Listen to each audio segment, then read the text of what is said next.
Our first story deals with a subculture of heavy metal music that some feel is sending a dangerous message to your kids. The forces of evil on the dark side of devil right. And I want to talk tonight about the devil and demons and witches and wizards. And we just mix it up with hardcore and aggression and come out with something we think is an original sound. Loud, fast, heavy, you know. Well, what do you got?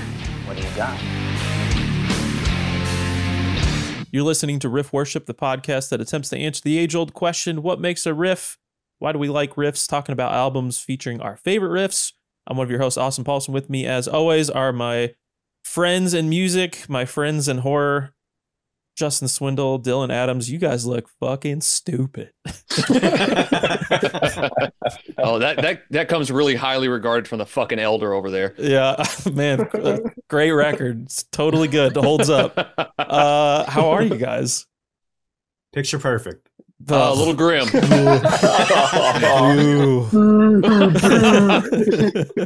Socrates.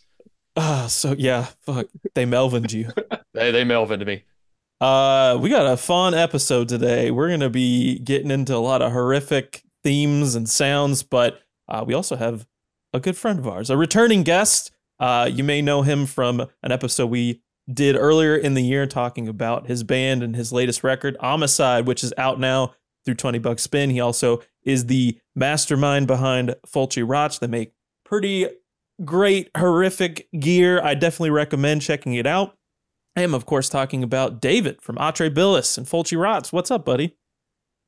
Oh, thanks for the kind words, man. I'm good. Thank you. G'day, everybody. Thanks for inviting me back. It's good to see you both and make a new friend while we're at it. So, yeah, it should be good. How are we all doing? Fantastic. Especially after this record. When I kind of reached out to you a little while back and, so we were going to be doing a Halloween episode and, pick a record that kind of maybe best represents the season. And so you have picked a wild record for us today, but what can you tell me about Cradle of Filth and Midian? Why this record? Why is it important? Why do you feel like it best, kind of represents what we're going through this month? Right. So it is Halloween. There are some classic Halloween records. You've got Misfits and Typo Negative stuff, but I've always just really associated Midian with Halloween, and I guess as we'll come to discuss, it's not only was it released on Halloween in 2000, but it is based on a pretty popular horror book that was then turned into a film. It features some pretty prominent horror figures from the film scene in it. And it just kind of sounds spooky, Yeah. Sounds Halloween-y to me. So I don't know. It's always sounded like a seasonal record for me for a few reasons, but those namely. I don't really have much of a relationship with this band. Dylan and I got to see them a handful of years back. Swindle, I know you've never listened to this record before in your life. Dylan, what's your relationship with Cradle of Filth? Yeah, like you mentioned, we saw them 2 or 3 years ago. We saw them on their Cruelty and the Beast anniversary tour, which is another very horrific album. Elizabeth Bathory, I believe, is what that album is based off of. But my relationship with this band is, I guess it's one of the early kind of black metal projects or black metal adjacent things I'd ever heard. Obviously, Viva La Bam being a big one. Like, they were on one of the episodes of Viva La Bam, booked at his house, like Cradle of Filth is playing. And around the time I started really getting into extreme music, I think what is the name of that album? Amphetamine had been released. So that video was all over MTV2, Headbangers Ball, that sort of thing. So this was during the time of early YouTube. So you go down a rabbit hole, you find the From Cradle to Enslaved video, and Her Ghost in the Fog would play on MTV2 on occasion. So between that and hearing his voice for the first time, tied me in of, okay, this is one of the most extreme atonal, chaotic sounding things I've ever heard. I got to find more of it. So that's kind of my relationship with the band. just a very, very good entry level kind of black metal adjacent band. Yeah, I'd agree. I think, love him or hate him, there's no denying that Dani Filth's vocal range is kind of unparalleled. Um, and lyrically, there's a lot going on that I think's quite inventive as well. But yeah. Swindle, any comment on the lyrical themes of the record? No, I don't.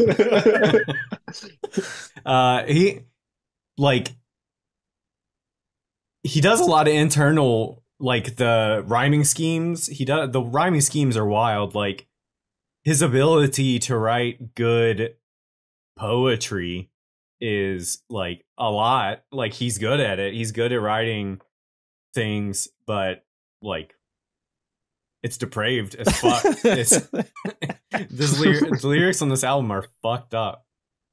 Yeah. Yeah, and he really doesn't shy away either. Yeah, I mean, I guess we'll do it with the song breakdown, but it's kind of interesting to me that, he was such a pinup boy at this period of time. Yeah. And, with some of the things he was saying. I think it's cool. I really go back to I kind of fell out with the band for a few years just because, you go and you listen to more extreme things and your tastes change. And I was going to band practice one day and the guitar player had like Cradle of Filth blaring. And it was the track, I can't remember if it's the opening track on Amphetamine or not, but it was a Gilded Cunt just blaring at top level. I was like, oh yeah, I remember this band. It's like, I forget how just a quick, simple track like that, how kind of gross it is in the best way possible. I mean, and just hearing his voice, how it's layered and everything he does. Like, there's not a point where his voice isn't layered somehow with those kind of banshee wails all the way down to that almost Anselmo-esque kind of baritone that he's got in a couple of the tracks. Like, it's perfect. Just it kind of makes for the best. It's like the worst fucking cake you've ever had. Just all the different ingredients just meld together. I will go on record to say I'm not the biggest Cradle of Filth fan. This is probably the only record that I heard at a very young kind of point in my life where there was just a melange of different things coming in that I was just open to listening to. I have tried to listen to their other records more recently, and I'm not sure if it's nostalgia or just like a period of my life that reminded me of Midian, which invites me back to listening to Midian, or whether it's something else. But I didn't really connect with anything else that they did, honestly. So I guess with that kind of established, shall we go back to the beginning of Cradle of Filth? I know they formed like kind of in the early 90s in Suffolk, England, if I hope I pronounced that right. But Dylan, I don't know if you have like, we use your book essentially for a lot of this, which is also very comprehensive and like almost kind of not even about the band. I found out, but it was a good read. Like if you're into, like, they just go into all of the kind of references, I guess, that they kind of used, like kind of like a mood board, I guess, for a lot of the themes. Yeah, the Gospel of Filth. I remember the book being released. I just went down a period where I started picking up anything I could to find out more about different bands, just to learn more, dig into horror a little bit more. And I just happened to like pop up on Amazon. I think it was like $30 when I picked it up, which just a handful of years ago. Yeah. And now you can't find it. It's out there. But even looking at it, it kind of reads like an encyclopedia that's aimless. Yeah. You like scanned that whole chapter on Midian, and I was like, there's two things on Midian. Yeah, I was like, cool, great. We just went through a lot of, like, oh, here's this whole piece on Vincent Price, which is fun, but I'm like, what about the record? I don't know. It was fun. It's a good record. It's a good book. But yeah, take it away, Dill. So formed in Suffolk, England, the band had, the band is tied into the black metal subgenre a lot. Obviously, the big difference between this band and any of the Norwegian bands is this band is not from Norway, right? There's a body of water separating these guys. And this band seemed to be a little bit more interested in hitting big stages and playing music that was challenging yet extreme, and even somewhat palatable. It kind of sounds like Nightmare Before Christmas meets black metal at certain points um, in this band's sound scope. Uh, but yeah, formed in England, they had many releases prior to the Midian album, but including multiple demos such as Invoking the Unclean, Orgiastic Pleasures, Foul, Pungent and Sexual Miasma, Total Fucking Darkness, which I believe I remember having like an illegally downloaded copy of that from like LimeWire when I was a kid. Like, you know, you hear a band for the first time, I gotta give my computer every fucking STD I could even imagine. So I gotta find this. They had their first, they also had a unreleased rumored album called Goetia.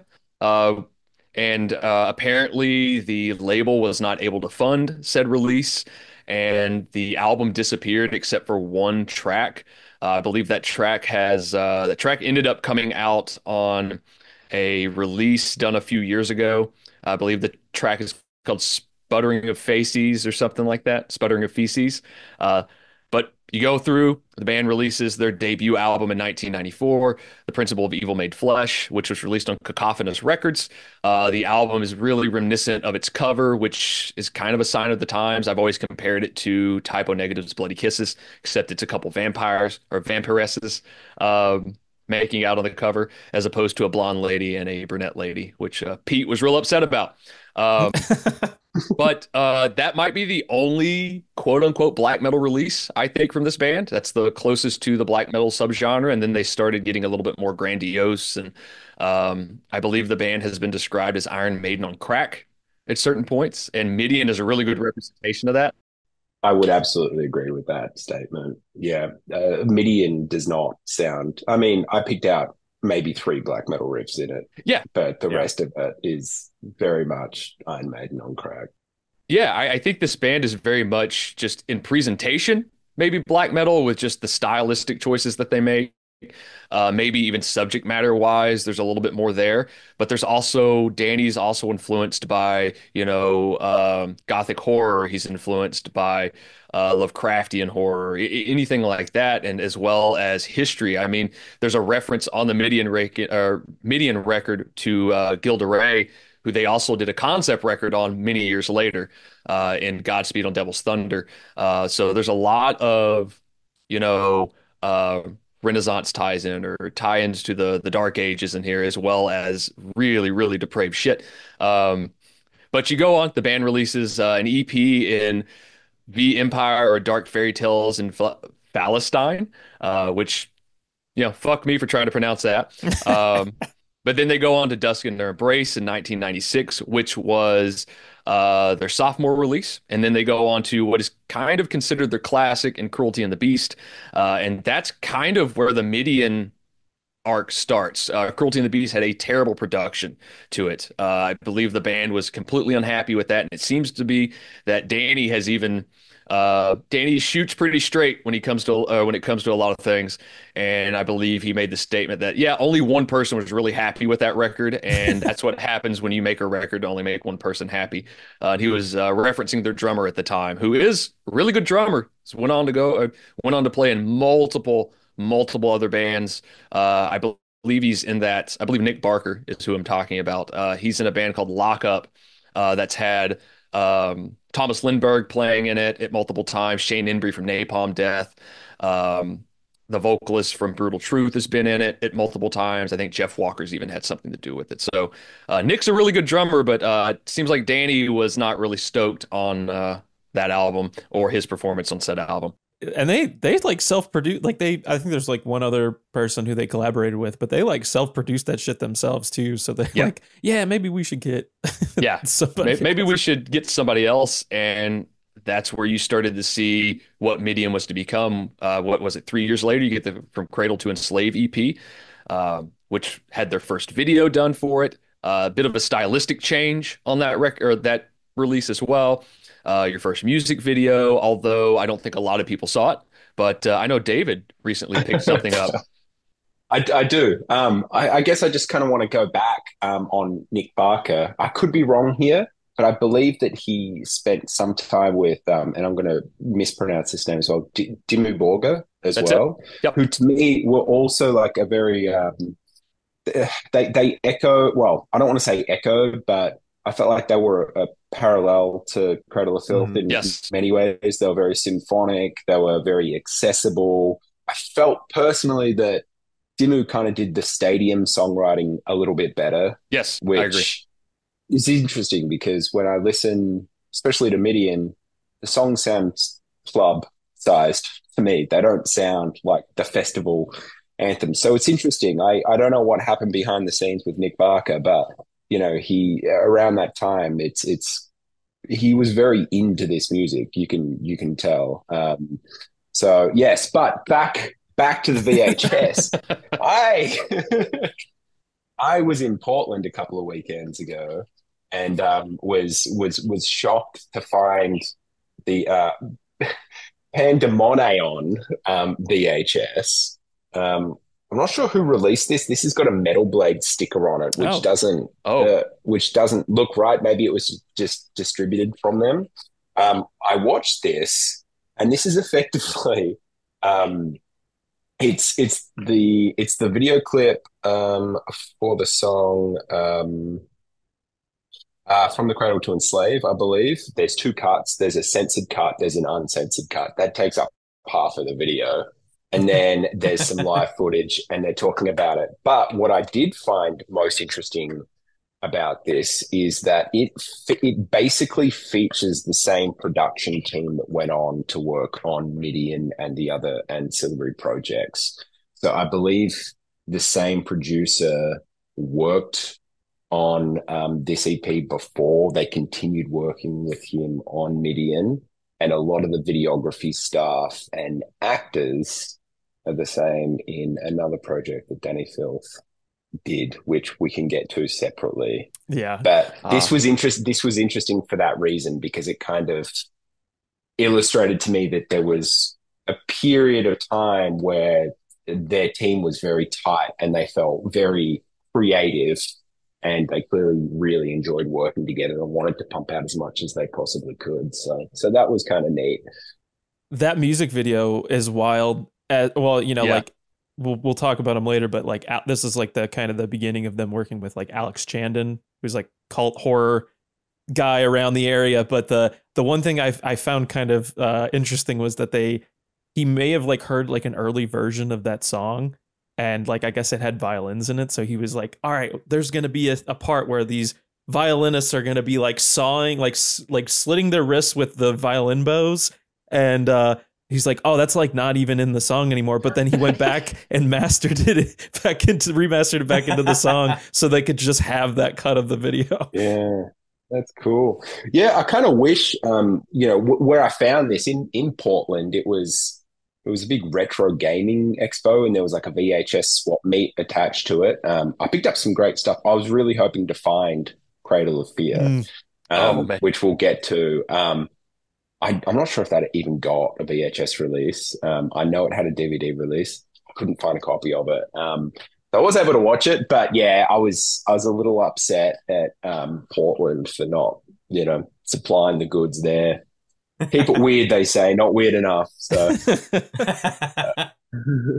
it is funny too to like bring this up. This was released in '99, pre-millennium, and there's an uncensored video that no music channel is going to play, European, American, otherwise. The only way to really see that uncensored version of that video would be to own that VHS or DVD at that point.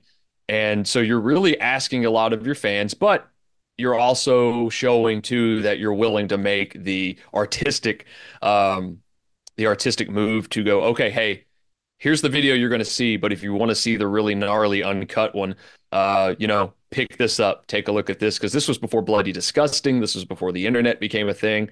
I mean, I could only imagine like, God, what was the cattle decapitation video that Bloody Disgusting? Forced gender reassignment. Right. I could only imagine like that being released during a period of time with like VHS, right? There's only one way you're ever going to see this, and it's this black market VHS that you can only find, if you order it from the record label's webpage or something, or a mail-in service at that point. Yeah, I don't know how it was over there. I know that even in Melbourne when I was growing up, like the Melbourne scene wasn't, I mean, it was very healthy, don't get me wrong, but it was a little costlier to get things imported. But we certainly had stores that had, it stocked VHS of a lot of really brutal, extreme stuff, festivals. And then there were also bootlegs as well. So I know bootlegs were still kicking around. The great thing about VHS is, if you haven't figured it out, all you need is two VCRs and you can dub another VHS for anybody. So it's cool. It's still very on brand with Cradle of Filth, especially given some of the merchandise that they've put out, where I think maybe that was also a lot of their appeal. Sure they was. were able to kind of toe the line between, we're vampiric and, blah, blah, blah, blah, blah. But then we're also, there's fetish involved, and we're willing to draw the curtains there if you want to dig deeper. And maybe that kind of, if you tell a kid don't watch this, what are they going to do? They're going to go watch it. So maybe that's also how they kind of develop these super fans as well. I'm not sure, but it's cool, I think. Yeah. The other thing I wanted to maybe bring up too was that this point in time, or at least like this record in particular, like, looking back on the labels that they had problems with, like, all right, this label like kind of doesn't exist. They can't fund us. Cacophonous Records, I think they had like a lawsuit battle with at one point. And then maybe even visually, this band seems to have been in a place where, Danny's got like this idea in his head that isn't quite maybe coming to fruition, like completely how he envisions it. But this definitely, Midian seems like the kind of record where everything kind of like is firing on all cylinders. Everybody's clicking. I mean, some of the pieces in that book, especially where he facts the artist, I'm sure we'll get into like his ideas, and just like how dense and like just seems like a guy like late at night, like, oh, I gotta get this to paper, like he's freaking out, like he just has like this great idea. So it feels like everything kind of connected, and there's like, all right, here's like a cohesive, my vision of what this is supposed to sound like and look like. I'll just add to that. I believe one of the guitar players was reintroduced into the band around Midian as well. So while there may have been an exit with Nick Barker, having an old friend back in the band, I'm sure felt really good at that time, and morale was probably pretty high around that time for that reason as well. Yeah, I believe Paul came back to the band, and Paul was on the debut record as well and helped form the band. And Paul was with the band after this record for another 14, 15 years. Was he? Oh, okay. Yep. Yeah. There's a couple people who I think like Jean, is it Jean, the other guitarist?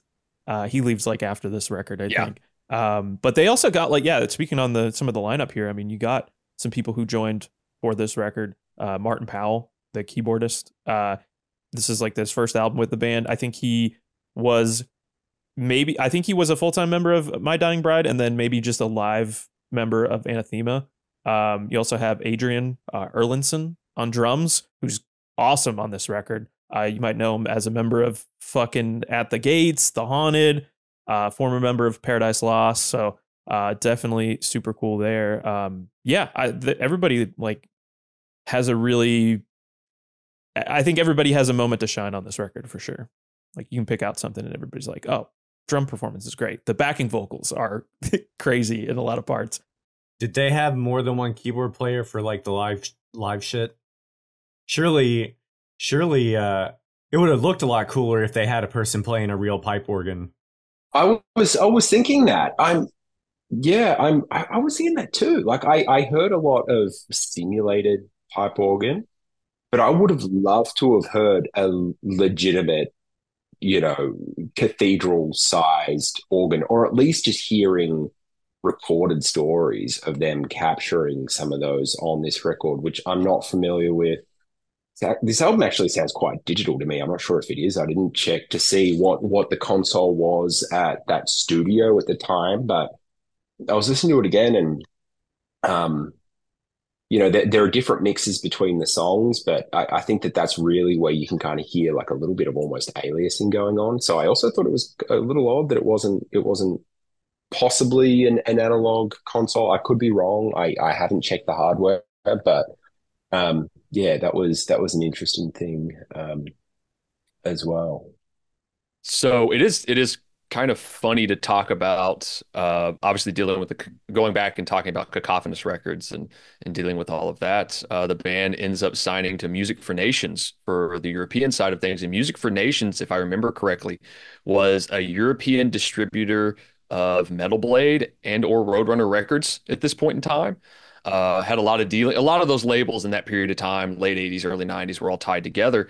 And Music for Nations, I believe, is even still around, maybe in a much smaller, um, kind of much smaller form.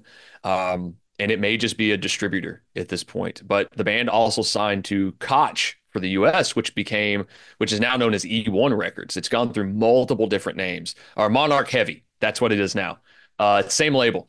And the band's always had split kind of record deals with the US and European. And even after this record, they were signed to a major in Sony Records after this album, which talking about like live instrumentation, they did the Babylon AD album, no, Damnation Today album had the track Babylon AD on it. And that album has a full live orchestra on it, on there. So you've got, rather than make like a shorter palatable record, they go in and make like a 75-minute extreme case with all this instrumentation. But I do want to go back to something you said earlier, David, about Dimmu doing the arena thing much better.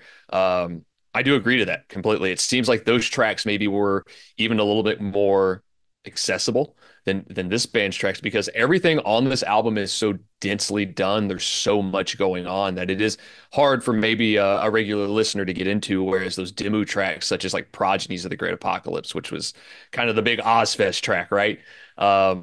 That they play, like, it's very simplistic. It's kind of chanty. It's got the kind of, bang your head, raise your fist shit. Yeah. It's heavy. Yeah. It's heavy. It's got a lot of sonic weight to it. Yeah, absolutely. Yeah, I mean, it's interesting. I mean, maybe it comes down to what generation you're from, but because there is so much Iron Maiden, especially on this Midian record, anyways, I can't really speak too much to their other albums. I mean, they at one point were stadium songs, or at least what people were used to hearing. So, yeah, I don't know. Maybe it's just kind of like a sign of the times and where I kind of fit into all those things. But I'm sure that if I grew up on a diet of those dual welding guitars, Priest, Iron Maiden, etc., I guess they did have those big, long, kind of like catchy choruses and the vocal hooks, which is missing in Cradle of Filth just because of the vocal style, maybe. But yeah, Dimmu definitely, they sounded like an arena band even when I was very much first discovering that band many years ago. Cradle of Filth always felt like a club band, and especially with the name, I mean, not to compare bands, and I'll stop making any parallels with Dimmu here, but Cradle of Filth really, I don't know, it was kind of cringy to me when I first kind of heard it, if I'm honest with you. And because of their t-shirt, I always assumed that the band name was about baby Jesus, like the cradle of baby would make Jesus, sense. and it being Filth. But that's not what it is, which we should probably have like a quick little please chat about. Do you want to take it away, or? So it seems to be a back patch. It seems to be just a punk back patch that some of the guys happened to see at one point in time. And it was a Welsh anarcho-punk band called Icons of Filth. And the band just went, all right, what can we do? That sounds kind of cool, but let's do our own version of that. And Cradle of Filth was born. There's no other thought put into it other than, oh, it just seems kind of cool. Whereas Dimmu Borgir is I believe it's a mountain. I think it might even have some Tolkien tie-ins as well. That's heavy. That's heavier too. Yeah. Okay. One other point to the Dimmu camp, but yeah, I mean, the Cradle were, I'll abbreviate Cradle of Filth to Cradle instead of Cough, which I see online, which is horrible. I'm not calling Cradle of Filth cough. I'm gonna go with Cradle instead. But but they were originally called Feast of Excrement, which I guess somehow like I kind of like more than Cradle of Filth. I don't know. I not that I go out and exhibit that I'm a huge Feast on Excrement listener or anything at any point, but yeah, I don't know. I always felt that Cradle of Filth kind of missed a little bit on a couple of levels, and I'm not saying that my own bands have had the greatest names of all time, but if it was about baby Jesus and stuff, and it wasn't, we've come to learn. I always felt like maybe like Manja Scum or something like that would have been like way cooler and way more kind of like on brand with what they do lyrically and stuff. Manja Mold or something, but yeah, I don't know. There you go. It's got nothing to do with baby Jesus. It's got nothing to do with anything apparently except an ode to an anarcho punk band, and who knows if they listen to them. I think naming your band Feast on Excrement is kind of like a I Hate God thing. It's like you're definitely going to hit a ceiling of like you can only get so popular if your band name is Feast on Excrement. That is very true. I'm curious though, like I mean, maybe they did, maybe with Dani in the band, did they always want to be on world stages, or did they want to be, dare I say, black metal? So with the interviews that I dug into for this episode, it definitely feels and seems like the way Dani's communicating that they for sure always saw themselves as being larger stages. They were never really interested in just being a black metal band. Okay, there you go. Then yeah. So Swindle's nailed it. So the band name change was probably so that it was like, no, we're not going to be a household name, which is a bummer. Like, why not push it? I mean, I'd prefer for that to be a household name. Yeah, that's just it. Normalize excrement. Yeah, normalize it. Let's do it. You heard it here first. What's the Abscess album cover? Shit Fun, where it's literally someone eating shit. Very very pungent stench-esque in name. God damn it. Another really gross fun band too, by the way. But Midian. Yeah, well, I do want to mention, we kind of talked about some of the lineup, talked about the label. We do have some guest appearances on this record as well. Tony King with some narration, Dani Filth's ex-wife, Mika Lindberg on some backing vocals, Andy Nice on cello, and of course, Mr. Doug Bradley doing some narration on a few songs. Pinhead himself, to anybody that's listening who hasn't made the association.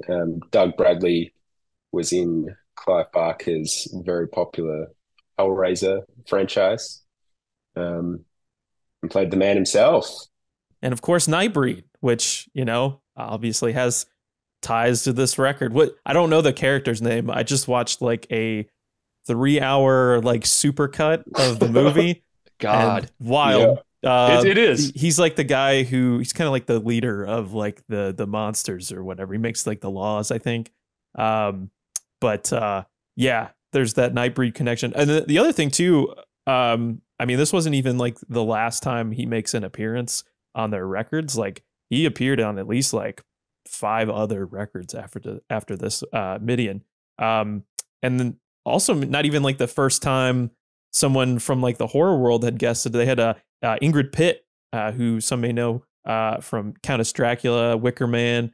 She appears on the previous record, Cruelty and the Beast, because I mean she portrays Elizabeth Bathory in the film, so that was kind of like another cool little connection here. But yeah, Doug Bradley.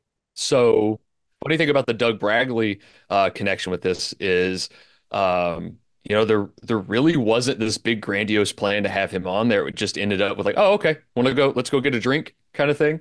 But originally, if I remember right, and I read this years ago, I can't remember the actor's name. It's Tony something. They originally wanted Candyman to do the spoken word parts. Tony Tom. Thank you. They originally wanted him to do it, and he was charging a little too much. That would give a definite different vibe, I feel like.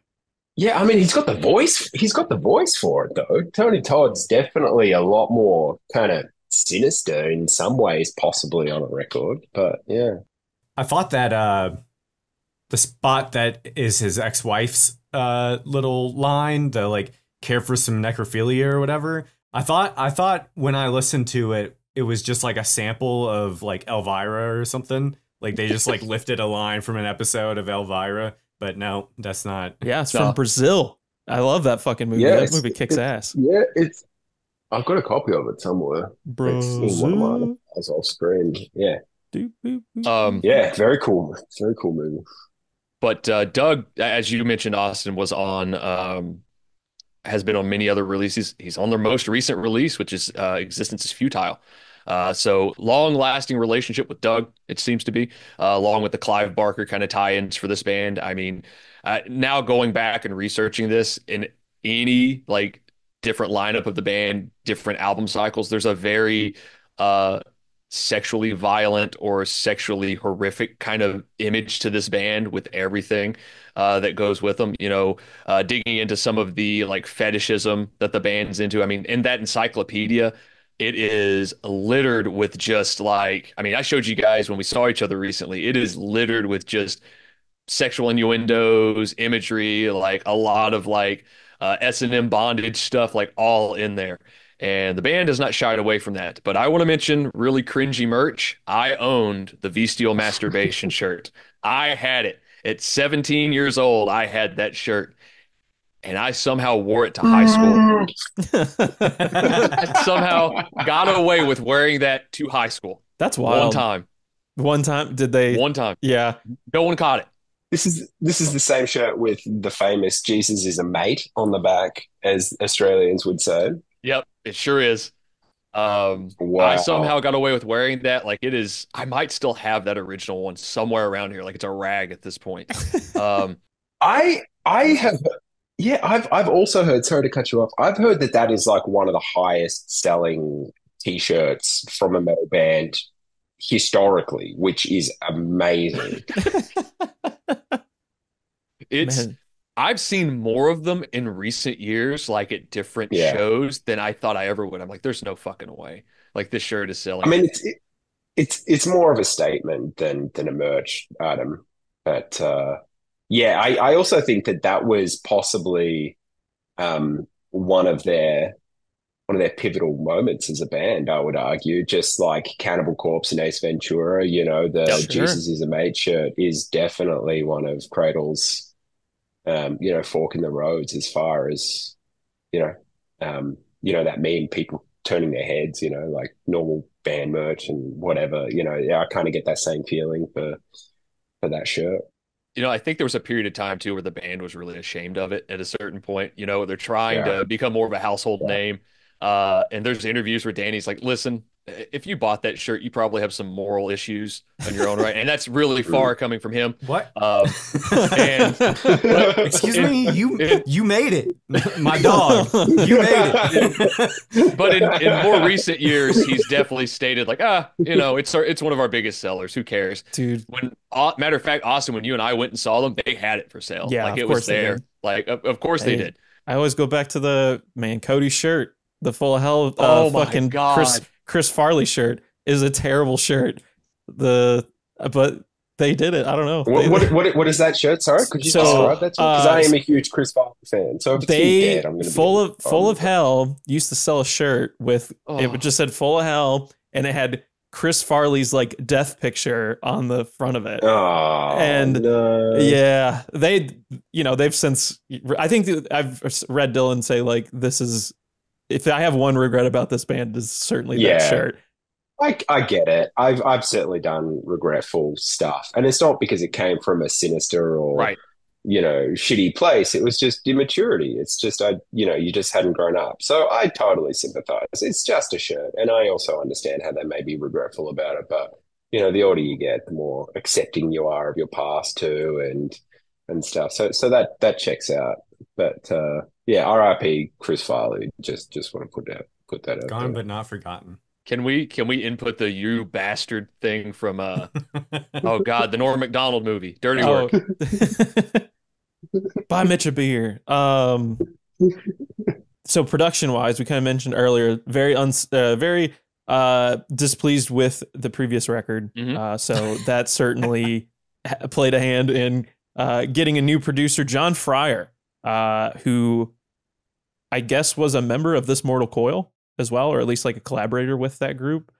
He's also worked with a ton of other bands, not to, exclude, but they had like, here's a list like Nine Inch Nails, White Zombie, Him, Paradise Lost, Depeche Mode, and a bunch of other like kind of gothy kind of like electronic. Yeah. Field of the Nephilim. Yeah, very gothy bands, which I do feel is kind of on brand with the aesthetic of Dani Filth. Definitely. I always kind of wondered, like, what Cradle of Filth were trying to be, like, because they kind of seem like goths telling the world they were playing black metal, but it wasn't really black metal. Well, at least on Midian, anyways. But to pick this producer was really interesting to me because, I mean, if you hear that White Zombie record, it's not really heavy, in how their other albums were produced comparatively. He was like a goth producer. So I thought it was an interesting choice. Yeah, I guess if like, all right, what we've been doing hasn't been working, like maybe, this is just like, no loss there. They recorded this also at Parkgate Studios in East Sussex, and they kind of we kind of covered this on previous episodes where like some of these recording studios in this area were like almost just like in like a residential kind of like farmhouses. So they like stay with John and essentially record this record, and they morale kind of being the thing we've been talking about. Morale was high, they're ready to go, they're creating, and so it just seemed like a really fun time spent recording this album. And one of the other things that was kind of fascinating to me, that the Battle of Hastings was like right here where the album was recorded, and it's kind of like a different, like I think it was like Norwegians and England. There's like a claim to the throne, and so there's like it was like a single battle on like October 14th, 1066, where like between 6 and 10,000 people died trying to claim the throne. And they mentioned like getting absolutely like out of their fucking minds stoned and like seeing ghosts like outside outdoors. So I just kind of want to add to that. From interviews that I've heard from ex-members of Cradle of Filth from around that time, they were big stoners. Like part of their writing ritual was just to get hella ripped and just riff, which I think is kind of cool. And I think it brings bands closer, actually. So maybe that's also part of the reason that morale was high.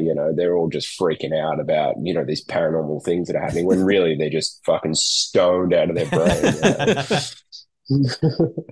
There should be like black metal beef between England and Norway just based on the Battle of Hastings. I was thinking that immediately. Some British black metal bands that are like, "Yo, Britain rocks, Britain rules, we beat your ass." See, all you motherfuckers do is just kill yourselves. Centuries long. We're over here. See. The story that came out of all of this stuff at the studio that I noticed that really struck me was Alex Chandon coming in and getting ripped with them, and then seeing a nursing home like in the village and fucking with the patients in the nursing home. Oh my God. He would get ripped and just go like, "I'm your grandson," just to get a rise out of him. Oh, no. And it's like, holy shit. Like that is as dry as it could possibly be. That's Mel Brooks level of a dry. Yeah, that's British humor in a nutshell, though, isn't it? God love them, and we all need a friend like that. Really, I mean, I can never do it, but fucking some of the guitar. I don't know if David you linked this or if Dylan did. Some of the guitar gear, they're using like a PRS with some passive pickups. Yeah, so I was curious as to what was going on in the signal chain for a couple of things. One, I can't really hear much bass. I'll say, No, just it's to mix it buried. large. Yep. Yeah, yeah. So and the guitars they were interesting to me. Couldn't really quite pinpoint what was going on. Kind of quite a dry saturation. I assumed that it was maybe Marshalls just because, flying that British flag and, all that stuff. But I did do a little bit of a deep dive and I didn't really come to a consensus. There have been conflicting comments that it was either a tri-axis, which is a really incredible preamp from Mesa Boogie back in the time. Other people saw that they had reported that they had seen them using VHT or Fryets. Um, so it was either Mesa Boogie, VHTs, but then I did come across this YouTube video of this guy who said that he was talking with one of the guitar players. I think it was Paul, on this record directly, and Paul had indicated that they were using what were they? It was an angle without um, an overdrive pedal in the front. And to anybody that isn't a guitar head, basically very very simply put, is when you put an overdrive pedal or a distortion pedal in front of an amplifier without any gain, so the stuff that makes it a clean guitar sound distorted, if you roll all that off, but just completely crank the EQs, what it does is it actually tightens up the low end. So it makes like the crunchiness and the chugs of the guitar sound like a lot more modern and contained and heavy, effectively. So that checked out. I can hear that there's no overdrive pedal before the head. That checks out. But I did own an Engel E530 preamp, and I can say it sounded nothing like what I'm hearing. I'm still, there's a big question mark as to what the amp tones are, but I have discovered that they didn't really care to put an overdrive in front of their heads. You mentioning the VHT and the Fryette amps. To my ear, it sounds a little bit more like those. That's what I thought too. That Yeah. really dry, kind of slightly murky guitar tone. Obviously, there's no clean boost, so it doesn't tighten anything. And the guitars sound very reminiscent of like Celtic Frost or some of that early. I mean, even it kind of even sounds like a couple of the earlier Goatwhore records too. That very like sludgy guitar sound where there's no clean boost, not a ton of articulation. If there is articulation, they're literally picking harder, like they're using hand compression as opposed to studio compression.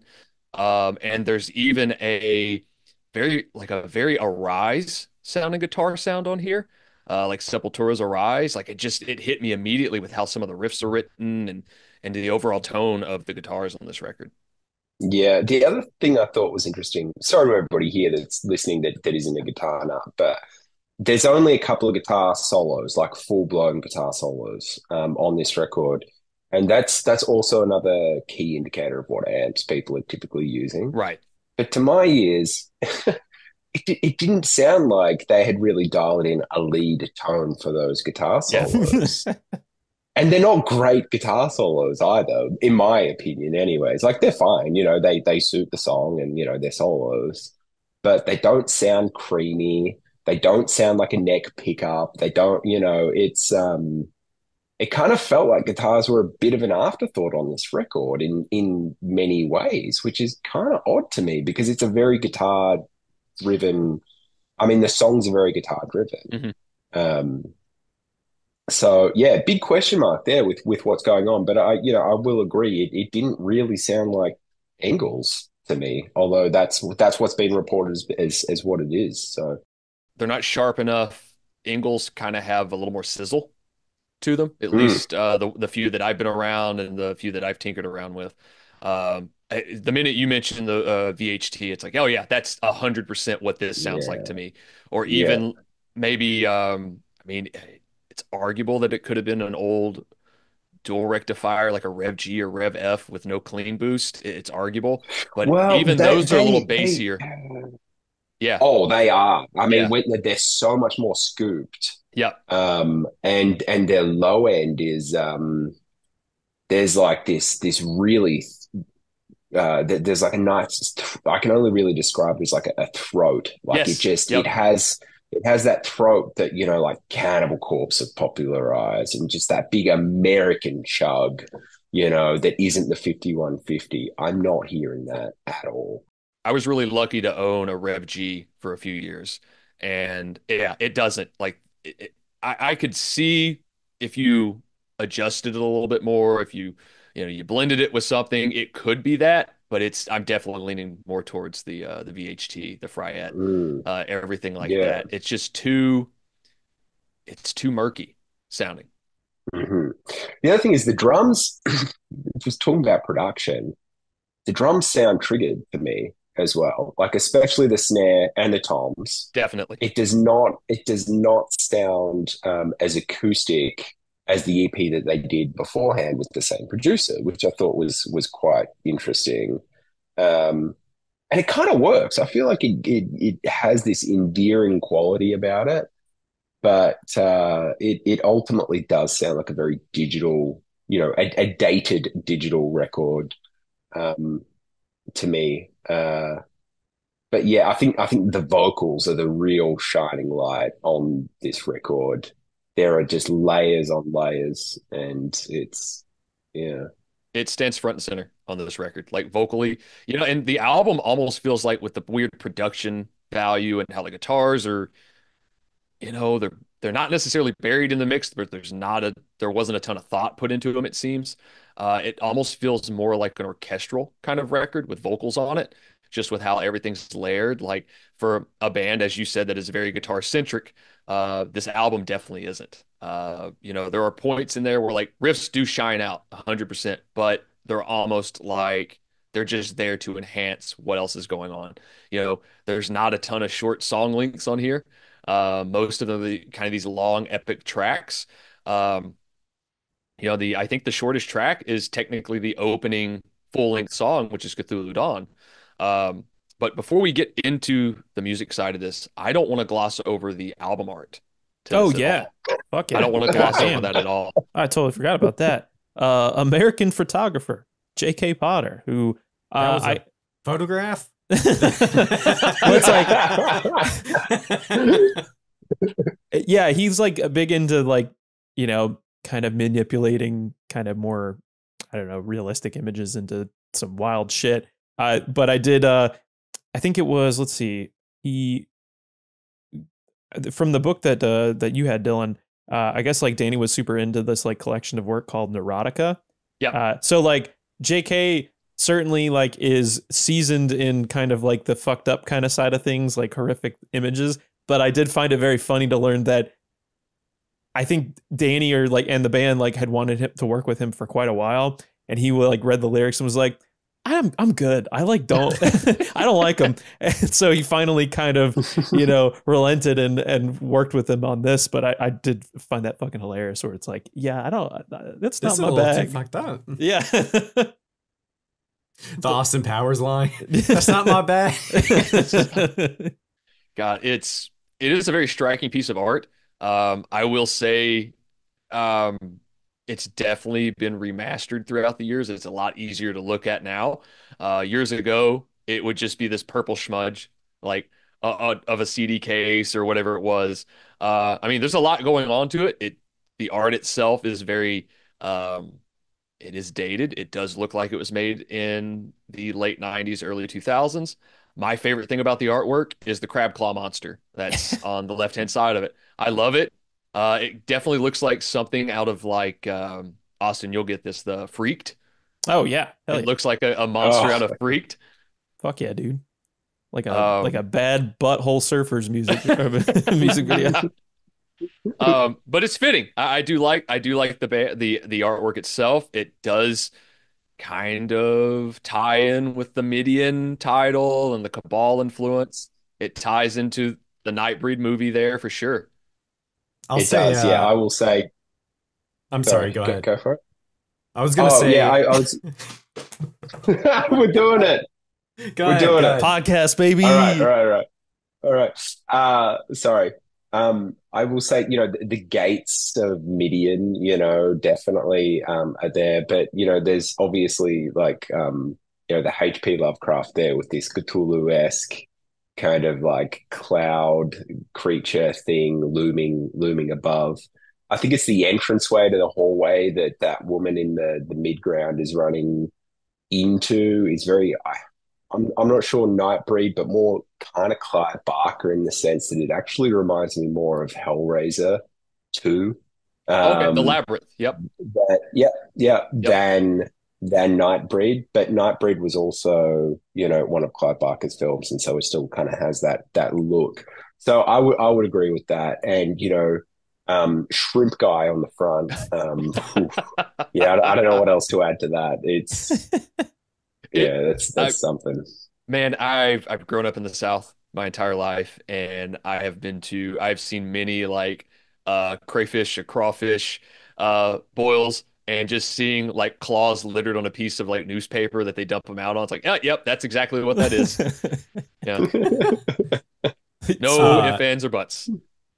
I don't know that much. I don't know anything about this band, but I'm presuming since Dani is like the person that's in, like, everyone else is revolving around his existence in the band, that he like makes all the decisions. He is the person that like says how the album's gonna go and makes the decisions for the art.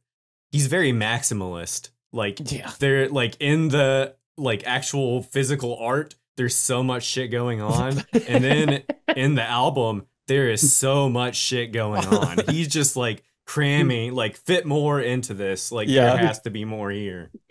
I've got some comments about that too when we go through the track by track, but 100%. I think that guy, I don't know him. I've never met him or anything, but I do like I sense an excitement about Dani Filth when it comes to these creative pursuits, where he clearly does have a lot going on upstairs that he's trying to get out and portray both visually and sonically, which is really cool. And I also think at the rate that they're putting albums out, to think that he's maintained this consistency is, in that sense, is very inspiring. It doesn't seem like he's ever had burnout. It's almost like he's nourished off being this maximalist,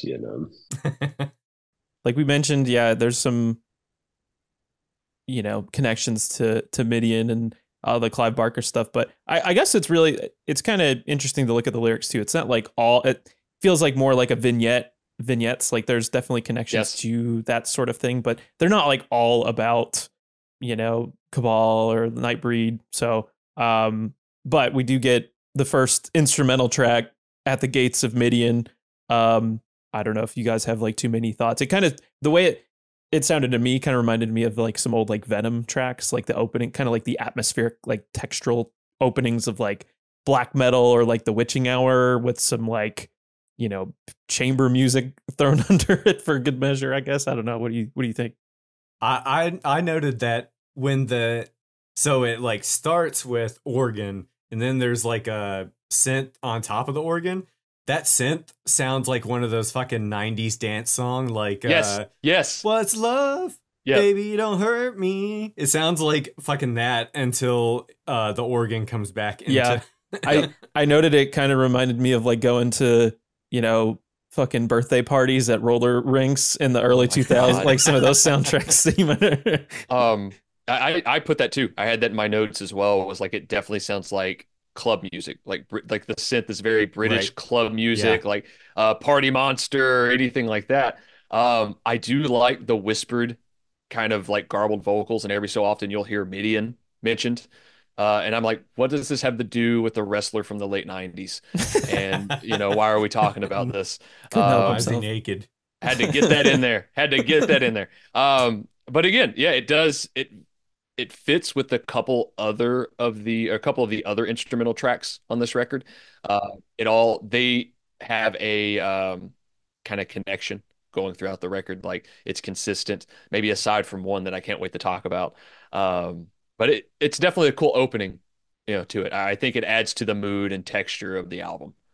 Yeah, so when I was listening to this, I actually heard something a little bit different to everybody else. So I heard this as At the Gates of Midian and Cthulhu Dawn were actually written as one song, and then in mastering it was cut so that At the Gates of Midian would have Cthulhu Dawn start when it comes in. And I say this because if you listen to Cthulhu Dawn, the verse of the song repeats the same keyboard loop that was used in the intro or At the Gates of Midian, but just with a scissor blast over it and Dani's vocals. And then I believe it also ends with the same melody from At the Gates of Midian, but just with these kind of guitars and vocals over the top as well. So when I hear this, it was in some ways, again, I was kind of blindsided because when I was picking up on these things, I guess subconsciously I had thought, well, this has to be a concept record because there's these tie-ins between all of these songs, but that's seemingly not the case. But yeah, to me, At the Gates of Midian is basically just it's demarking the album so that there's an atmosphere. It's setting up like a tone for the record, but it's actually part of one larger song, which is Cthulhu Dawn. That's how I had perceived it, anyways. For sure. I mean, and then yeah, we get into kind of what we were talking about earlier, where it's like, here is this big and dense sounding record. There is not an inch of real estate that isn't used, especially on this fucking song. Like, whatever we could throw into it, it's going to be used 100%. A thing I do like about this album is you can tell like the era of horror movies that Dani is really into, like the fucking organ sound and like the pipe organ sound in some of the album, and like the clavichord or harpsichord. And in this song in particular, there's like the backing vocals sound like fucking siren songs from like 70s horror movies or something. I thought it sounded like the intro to Space Ghost. Oh. But I mean, some of my favorite song on the record like has, you know, is it Jezebel? Sarah Jezebel. Mm-hmm. One of my favorite performances on the record is like with her in it in mind. Yeah. She's the hook. Yeah, hyper melodic as shit though, for sure. Like there's just so much like, I mean, with the guitar licks and the keyboard arrangements, there's just, I feel like you could revisit this record and like still not pick up on like every little fucking layer or detail that they added. I will say, maybe I'm skipping ahead here, but given the run length of this record, it flies by. Yeah. I would agree. I think that's a feat. I really do. I think that's what makes this record such a success. I think that's its biggest feather in its own cap. I feel like just how it seems to just somehow hold you in a space, regardless of how samey it may get, but just evaporate time. Yeah. You know? Yeah. I long records make me really grumpy, just their existence. But this one definitely doesn't seem like it's 60 minutes long. No. Yeah. And I'm not the biggest Cradle of Filth fan. So no. Not you in the least bit. I think that's also, you know, I mean, I guess on Cthulhu Dawn, they really kind of lay out the formula, the Midian formula, where they create a really interesting, I mean, they use all the elements for contrast and counterpoint. So if there are these fast sections with busier guitars and Dani just sputtering out 1,000 things per second, they can quite easily just kind of gear down into synths and operatic vocals and, you know, a more simplistic drum section, and it doesn't sound out of place, but it kind of it gives you a quick rinse over before the next section of song comes in. And then they're also able to build on those elements, which I think is really interesting songwriting, where it may come back to one of those more simplistic orchestral vocals or um, symphony-esque sounding organ passages, but then stack guitars on it or something like that. And I think because they have so many tools in their toolkit with this type of metal, I guess, they're able to do that. Whereas if they didn't have the operatic vocals, if they didn't have the synths and the keyboards, maybe time wouldn't fly by so quickly. Yeah, it would definitely be dry, right? It would definitely be a very stark sounding track, and um, it would even sound more redundant than maybe the record can sound because of its overall tone that it has. I mean, having those different layers and different tools, as you said, and having all of that to create something that is far more interesting than maybe it would be in just a straightforward an album. Because even, imagine handing this to somebody that just got done listening to one of the early Dark Throne records. Oh, here's another black metal band you're gonna like, right? I mean, those are two completely different sounding beasts in their own right. Like, absolutely. I mean, Under a Funeral Moon and this, like, it just that kid's brain's gonna rot. But I think with listening to this listening to something like this with a more open mind and going, oh, operatic vocals, keyboards, all these dense layers, Dani is essentially, reading out his taxes as he's doing. Oh my God. Those lyric sheets. Lyric sheets. The lyric sheets are a mile fucking long, man. I was like, damn, he's got so much to say. And if he's reading out his taxes, he's got some fucked up tax. Like his tax man is saying some fucked up shit. And obviously with the subject matter of this track, Lovecraft is no stranger to any heavy music of all time. Like this is something that's very familiar in the death and black and extreme metal world. And it's very fitting of this band with all of the, Barker himself is probably influenced by Lovecraft at a certain point with some of the fantastical horror and the cosmic horror that ties in with that world. So, that's where I loosely start to think that it's not necessarily a concept record, but it's kind of is in scope because of the Lovecraft tie-in with Barker. So it all just makes sense, and to get back to where I started with this, it's a varied band. It's a varied track, and if it didn't have those great, layers to it and different tools to it, the album might have just fallen flat and like a fart in church.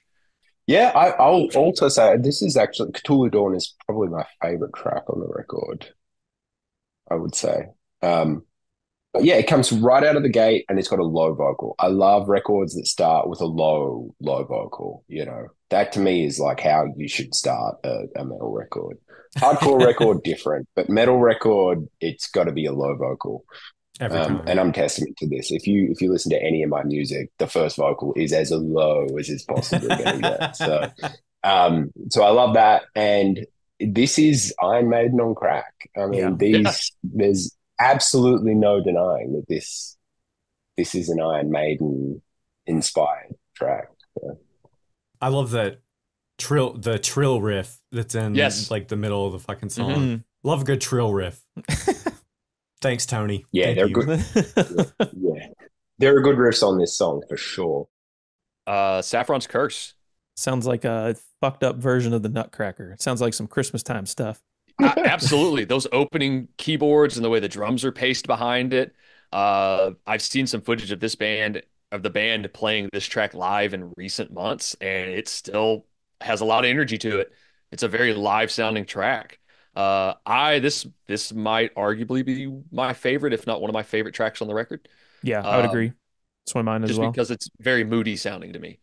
Yeah. I mean, speaking on like Iron Maiden, there's like a really great like galloping riff on here as well. Oh, yeah. And, yeah. Some of the kind of like more, I don't know, tremolo pick type style of playing.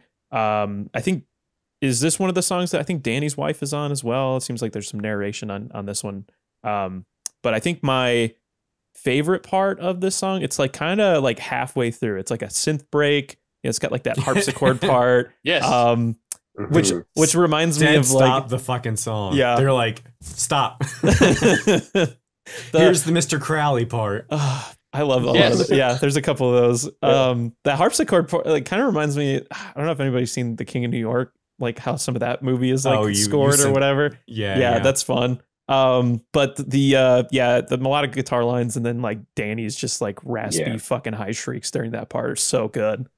Those are epic guitars out of that. Yeah. That harpsichord section. The other thing I noticed is like in the I always heard this song is like kind of having like almost quarters of it, but in the third quarter it's the first semblance of like an actual black metal riff, you know, which there aren't too many of on this record, right? But I did hear that there's a slower blast section in the song, and there is a moment where there is a very short but undeniably black metal kind of riff in there. Next one, Death Magic for Adepts. Yeah, I guess inspired by some paintings. Francisco Goya, 19th century Spanish painter, best known for his depictions of witchcraft. And then if you kind of look at the lyric sheet, there's like he names a few painters by name, Bosch, as well as I almost had it, Peter Bruegel the Elder, is like a Dutch Flemish Renaissance painter. But the Bosch painting that I had mentioned this in a previous episode, growing up as a young guilty Catholic boy before this form of music took over. There's a painting that he did called The Last Judgment that I can vividly remember looking at in like a religious ed book where it was like slitting people's throats and like it's just pandemonium, and like I'm like a child like reading this and it's just right in my face. But I thought it was funny that kind of came back up in this. The song has the fucking like pipe organ, like the organ's going super hard. He plays it like that too. Just like that. Just like that. It sounds like Vincent Price playing Dr. Phibes organ. Yeah, I heard a couple of different things. So to me, the intro is actually very Dimmu, which I thought was interesting. Yep, I don't know if there was any kind of competitive rivalry going on, but I could probably imagine that there was probably a healthy part of that where they were probably looking at each other going, shit, what are they doing? So I thought that was interesting. The other is like one of the earlier riffs, it's very slidey, like there's a lot of slide guitar riffs, and that kind of reminded me of a few of the riffs that I had heard on Cruelty and Her Embrace. I don't know if these were possibly leftover riffs that were kind of, maybe reintroduced into this song, but I love a good slide riff. It almost reminds me of like good grindcore, so that was cool. There was also there's a lot of more epic guitar parts. Like speaking again, there's some pretty notable gallops in this song. And the song ends with just like these dual guitar harmonies. But this is the first time that we hear Doug Bradley. He makes his entrance on this song. So track 4. And speaking to the poetry that you had mentioned earlier, Swindle, Doug Bradley's lines here are very poetic, and I thought that it's a showcase example of Danny's prose. Some of the things that he said, he was painting this image about what to me sounded like an ocean, like a stormy kind of ocean with Doug Bradley's narration over the top of that. So and I also like that they spelled magic correctly. To the occultists out there for the scene cred. Man, and industrial lights and magic should have a K in it. But I think this track, what I finally caught after listening to it throughout the years, is I'm sure it was written this way because of who they found out was going to do the narration. But the No More Tears or please no tears line that's in there. It's like, oh, okay, yeah, I get it. Like he says Yeah. it. We're gonna have him say it on the record. Oh, was that here? I thought if it That was, they've used it again later. I may be off which on I've the track noticed. then too. Yeah. But yes, I also caught that on this Yep. album, and I thought it was perfect because what does he say? Oh, no tears, Yeah. please. You know, and instead Yes. of saying it's a waste of good suffering, he just Yeah. continues on. So very cool. But the Doug Bradley narrations on this really, it adds a level of kind of pomp. It adds a level of, just British, British almost well-to-do to it. It adds an allure to the record that I don't think it would have had if they necessarily had anybody else. Um, it's very fitting for this band to continue to use Doug throughout their career, and I think the band is on the cusp of releasing a new single in the next couple weeks. So I'd like to hear Doug on another record, at least, as we're not going to get him as a pinhead anytime soon. Swindle, would you like to Oh, bring us into the man. next song? The next song is Lord Abortion. I just wanted to have you on recording saying that. Yeah. This is the white rapper song. He's white rapping in this song.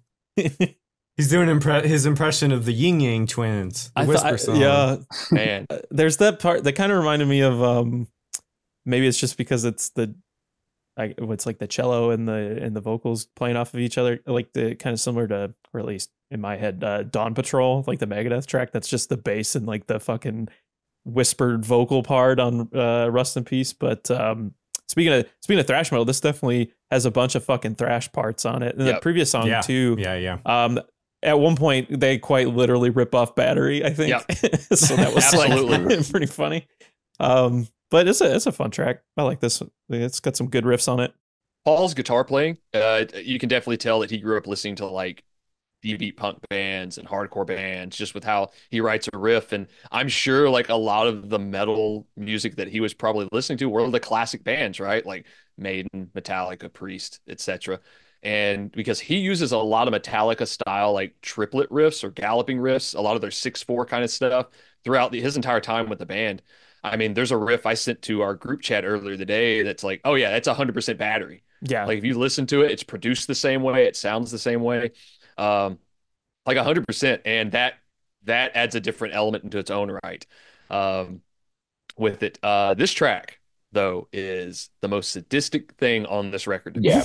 Uh, Absolutely. Lyrically. depraved. Yeah. Oof. Like my girlfriend was helping me with the makeup earlier, and I was like looking at the lyrics while she was doing that, and she goes, "What the fuck is going on in that track?" I went, Yeah. "Well, here's what it is." She goes, I am not comfortable with that, and why would you ever write anything like that?" I go, "Well, it's extreme, it's shocking. A lot of this band has to do with shock. Um, the having the internal dialogue in this track as he's hoping to commit necrophilia to someone he's just killed is definitely where it starts to push it even further over the edge. But I'll say Danny's voice even is more sadistic sounding on this track with those type of gutturals he's doing the entire time, where they're not like these big, deep kind of like diaphragm bellows. It's more of like in the throat range, and it fits. I mean, it's a nasty track. Unfortunately, go ahead. I've got a lot to add to this, actually. So two things. One, I really like the Brazil Care for a Little Necrophilia sample at the start of this track because it does tie in with the lyrics. And the other thing I noticed with this record, or this song, sorry, in particular, is Dani Filth clearly feels a certain way about something, or at least he was in a mood when he was tracking his vocals for this. And I say this for a couple of reasons. One, his mid-range kind of bark that you're referring to is really prominent on this. It actually reminded me a lot of another British singer from a death metal band called Gore Rotted. I don't know if you remember Gore Rotted. but they were really cool. They released a couple of records, but he's kind of got this like very blue collar, like kind of quality about it that works really, really well. And, you know, if I was to close my eyes and hear Dani Filth do those style of vocals in this song, I would be convinced that it was the singer from Gore Rotted. So there's that. And the other thing that I noticed was lyrically, he was trying to squeeze a lot into this song. Yes, and if you listen really carefully, I hear this stuff like a lot. You know, I used to record a lot of bands, and at almost 2 minutes on the dime, you can hear that Danny's vocal phrasing is too early, but he's clearly adamant to fit it into this section of music. And although it doesn't fit, he's forcing it to fit. And you can kind of tell there's been a dialogue within the production team, like, oh, okay, well, maybe if you come in on this snare, but the snare's before this section of lyric should be blocked. So that tells me a lot about Danny's personality, in the sense that like the lyrics are actually more important than what serves the songs in very particular lyrical sections of what he's written. So I kind of came away from that little 2 minute section feeling like I kind of knew Danny's personality a lot more, in that it's like, well, I don't care if it doesn't fit. We're going to squeeze it in, kind of thing, you know? I kind of felt that about Death Magic for Adepts. It seemed like there was a guitar lead line that like could have easily been a solo, but Dani was like, no, there's lyrics here. Like, I'm putting lyrics over this. This is not a guitar solo. Yeah. It's interesting how I guess it just kind of oozes out of this record in that way. Maybe like a more sleek production would have hidden some of these qualities. I'm not sure, but yeah. I also didn't hear Battery before you mentioned it, so I'm interested. Yeah, I'm interested to go back and, like and towards the end. That song. Yeah, with that. Yeah, for sure. That's a cool pickup. I guess the other thing on Lord Abortion too is there is also another black metal riff in this. So I've got a count of two black metal riffs on the album by track 5. So I am keeping a tally on the black metal riffs. I wish you had a board behind you and you were just marking them. That's right. Yeah. I believe this is the track where Dani mentions Gilda Ray, and he comes back later on their '08 album. And Gilda Ray was a colleague of Joan of Arc at one point, and he's most known as being one of the earliest, like, God, deplorable pedophiles of the world. He was a colleague of Joan of Arc, kind of went mad post her death, got into black magic, got into all of this stuff, and I believe he would sacrifice children. He'd subject them to different tortures of the world, and they wrote a whole concept record about it. So it's very fitting of this track to mention that character, but also knowing way back then that Dani already, I would think, when they got to writing the '08 record, Dani was like, hey, we could just go back and use this character and do a whole concept around him. No one's really mentioned it at any point. No one's really written a record about it. I mean, this is a deplorable track, and it really is. I mean, it's a deplorable track, and it's definitely Dani took his time with how deplorable he wanted this thing to come across as, and how deviant and sadistic. I recently got to see Terrifier 3, and I fucking love that trilogy. But there's a point in the film toward the end where my girlfriend said that's the most sadistic kill I've seen in this movie so far. And when I started reviewing this track a little bit earlier today, I kept going back to that scene in particular in that film. Which scene was that? Sorry, I have seen it. Without giving too much away to people who haven't seen it. Sure. My girlfriend said the most sadistic kill to her was the one involving the glass tube and the rats. Yeah. Oh, so that was an old torture technique. Whoa. Except it used to, nobody's listening to this, but I'm illustrating. Yeah. And then used to be stitched up. And then heat was applied the other end to encourage the rats to That's like a weird. It made me think. There's a Very weird sadistic. scene in I think a Fast and Furious movie where they put a. I was going to say. Yeah.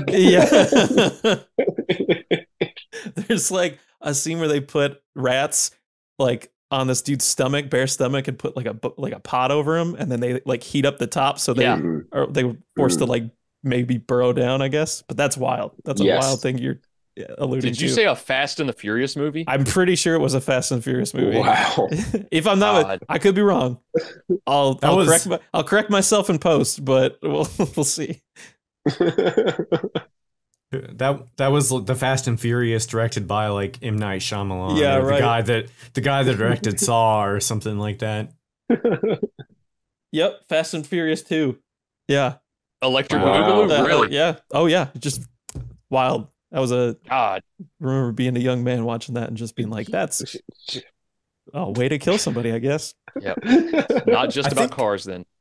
Getting back to this song, I think unfortunately the part of this album that's gonna stick with me after all these listens is like the end of that like whisper rap where he's like, I'll let you sleep when I'm through or whatever. Yeah, like God. I think that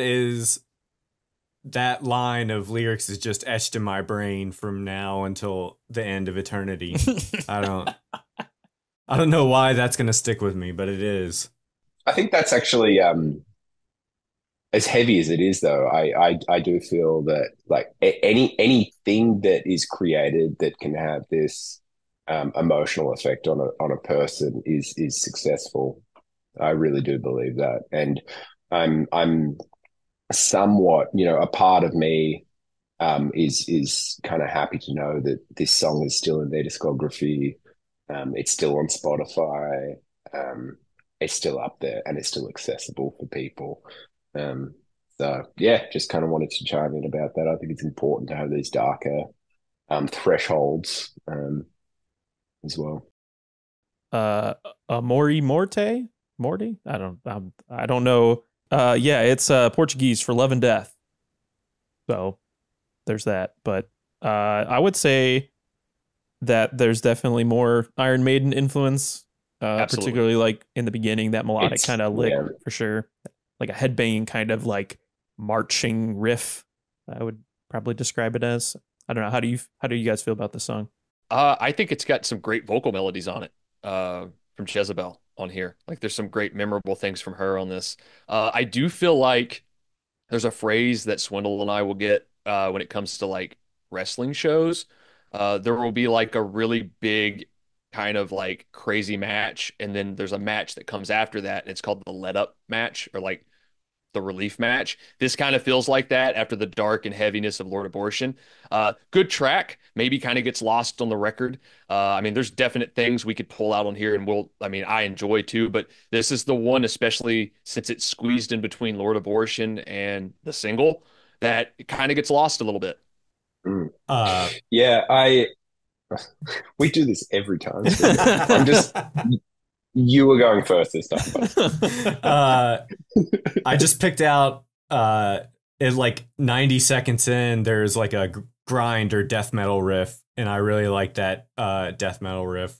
And this was the first song with guitar solo on the whole album. Like this is the first one. Yeah. Shredding, like very traditional kind of solo. Right. Yeah. So as I mentioned before, this is the only song with solos that I remember anyways. And there's two. They're back to back, which is very Iron Maiden. To come back to that, this is a very guitar driven track. Another couple of things I noticed was if you listen to this straight off the bat, you can hear that this is a different microphone in a different mic placement on the guitar cabinets. It's kind of odd to me.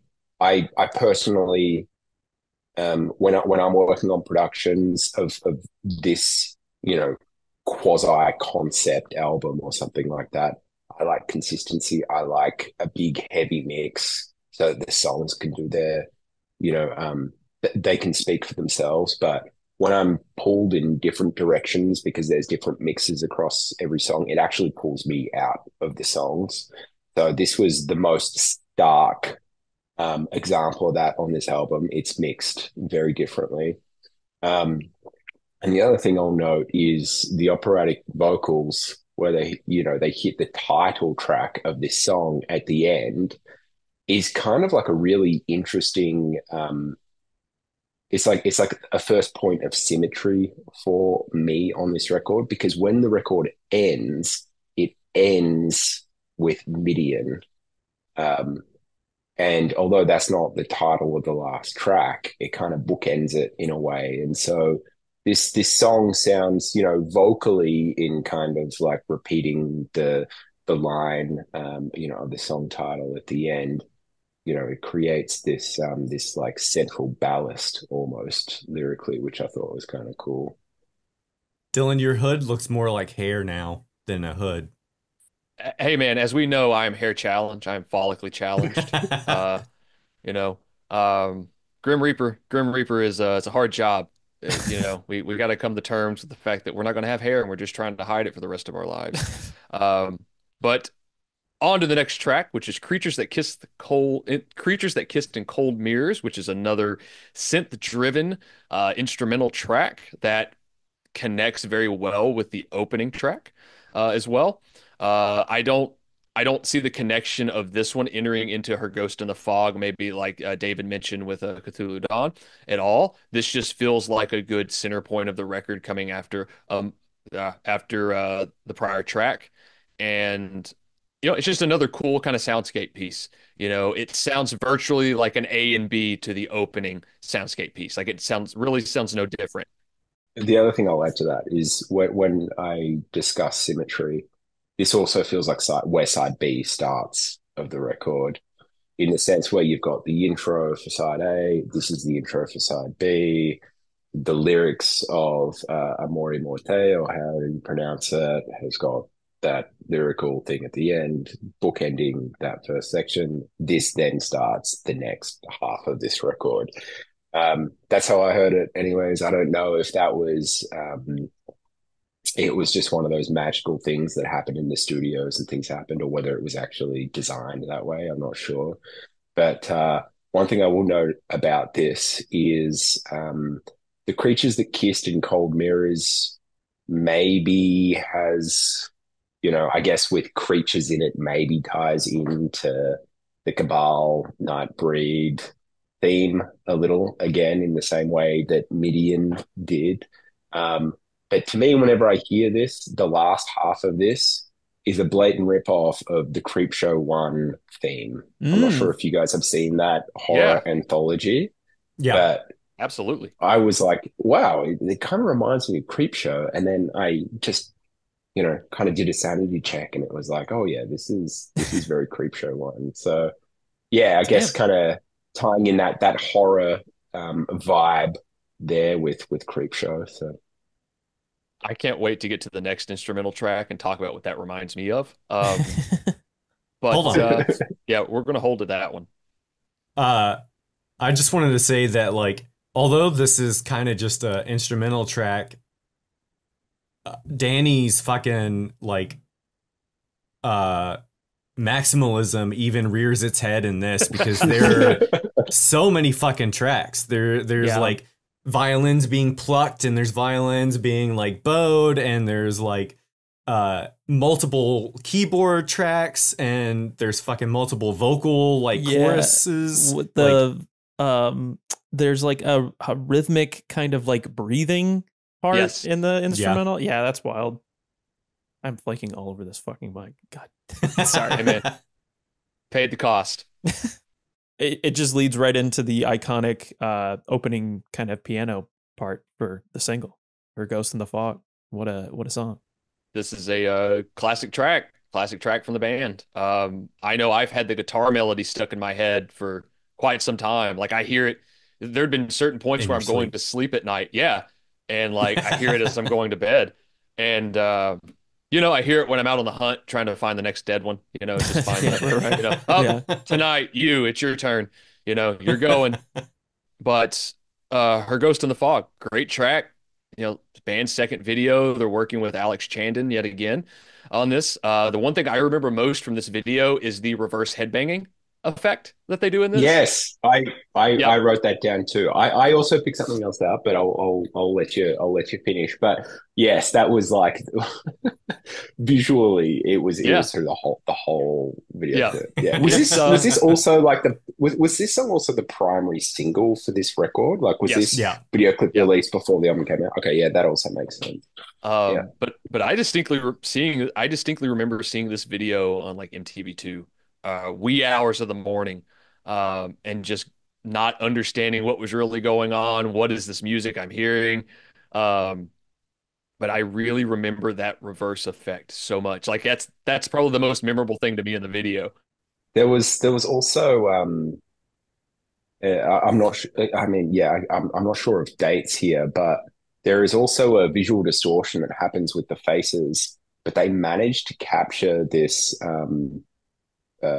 reflection effect where one of the faces almost looks like it's kind of contorted as like two conjoining faces, which actually reminded me of a scene from Hellraiser 3, which is another kind of tie-in to Clive Barker. And I'm not sure if that was again just like a happy mishap or whether that was by design, but that was an association I made. The other thing that I thought was fucking rad about this video clip is Dani reveals his horn style, right? So he does the tuck with the thumb, and he draws it inward. You know, it's not outward, it's not out, and it's not this. He does the fucking thumb tuck, and it's a double handed, and you see this moment where he's pulling these ones, which I personally hate the horns, but you know, the Atræ Bilis band chat has got a horn for its messenger thing, and if we hate something, we give it the horns. Oh my God. So we always take note of like people's different horn styles, you know, and Dani Filth's horn style was verified in this video. It's the thumb tuck, and it's the double-handed in. It's the deep horn, as we call it. You know, I always like giving the tiny horns. Mine's a little loose. Just like, hey. I hate it so much. I'm getting it's funny that because like before I moved to Tennessee, it's like a rubber chicken, and met these two dickheads. I was in a band with some high school friends and guys I'm still close with today, and we used to shit all over the horns, all over them. We're like, fuck. Yeah. Like, come on, man. Like, there's more you can do. Like, I don't care. Stand there cross-armed, whatever. And it's just like it was also like what was the other thing we would shit on? A lot of the legacy acts wearing cargo pants or cargo shorts with combat boots was a big deal for us. Like unlaced combat boots or like boots of any sort, and we just called them boots with shorts bands. Like there were certain bands that were in that vein. But you mean Dimebag Darrell? Even yes, even bands that we liked, we were just like, yeah, it's a boots with short bands, but whatever, they write good shit. The horns are it's you know. I agree. I'm not a horner, you know. Yeah. I'm not a horn guy. But overall, this is a great track. You know, it's the single. It's got hooks in it, vocal and guitar wise. It's a really good representation of what this band sounds like at this era of the band. You know, it's probably a lot of younger people's introduction to what Dani Filth sounds like and his vocal range and everything. You know, it's their first. This band's a great combo of like goth, you know, extreme metal, classic heavy metal, and even some like punk rock influences in there. You know, even with like we mentioned earlier with Dani's, you know, forcing vocals in slightly off time that's a very punk rock thing to me. It's like, fuck it, just do it. Like it's going in there. I wrote it. It has to go in there kind of thing. But this was a big track for them. I mean, it ended up on the Ginger Snaps soundtrack. Did it really? Yes, it did. I had to do a double take when I saw that. Yeah. Damn. That's actually that's not a bad movie. It's not. It really does hold up pretty well. Yeah. It's a lot of fun. And the fact that it was on that soundtrack, which kind of started.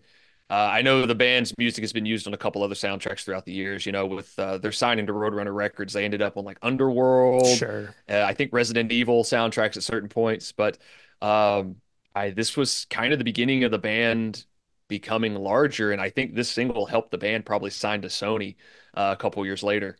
Yeah. I mean, it's super, I mean, on the theme of like movie, it's very cinematic sounding. Yep. Yep. Another point too, I wanted to make. It's the first time I really like heard the bass come through because it literally just has that part for it. But yeah, it's a cool track. I like this one a lot. Yeah, the video clip, it's also like a slightly shorter edit of the album version as well, and I think it kind of works actually as the shorter edit. Yeah, I don't know. I guess visually too, it's very cliche. They're kind of in the snow to anybody that hasn't seen it. And there are these very Tim Burton-esque looking animated trees that kind of frame a lot of the scenes with this, dare I say, like princess-esque looking character just wandering around aimlessly, really, while this metal band is just reverse headbanging. So yeah, not bad. I'm thinking of like other videos I've seen those reverse headbanging bits in, and I'm sure there's a lot of death and black metal bands that use that during that period of time, because I remember seeing more than just this video. But you mentioned the very Tim Burton-esque kind of influence to the trees and the design. Dani pulled a lot of influence from Tim Burton's Sleepy Hollow for this track in particular. Frankenweenie. It's right, Frankenweenie. It's interesting how many connections there are between Cradle of Filth and Clive Barker and all these films, because if you watch Nightbreed, Danny Elfman did the music score for that. And he's most famous really for a lot of his Tim Burton scores. And I'll go on record to say I didn't enjoy Nightbreed, and it was because of the music score. Right. I feel like it clashed a little. Yeah, it does. Yeah. Big time. If you think about Clive Barker's Hellraiser, oh my God, and you think about the music score and how moody and atmospheric it is, and how it just kind of shifts you into this space, and compare that to these scenes and these creatures and stuff in Nightbreed. Yeah. But it's like this almost happy kind of, it's too comical, like nightmare, Nightmare Before Christmas sounding. It's like, is this a comedy? I don't know. It sounds, definitely some Nightmare Before Christmas. I thought like some of it almost sounded like leftover Batman shit. Like I was going to say, yes, just throw that in there. I agree with both of you. I expected to hear that. I saw it threw me for a loop, knowing that Danny Elfman did the music for that movie too, because it's such a fantastical horror film. It's more on the fantasy side than anything of how it's done. I mean, fuck, you've got Cronenberg playing the serial killer. Like, come on. Yeah. Well. But yeah, the music is very jarring in that movie because it does not match the tone of the movie and what the story is at all. Yeah, I don't know, Clive. Like, I think that was a miss, buddy. I think you are a great artist, but I don't know if that was a studio decision or whether that was a Clive decision. But it was.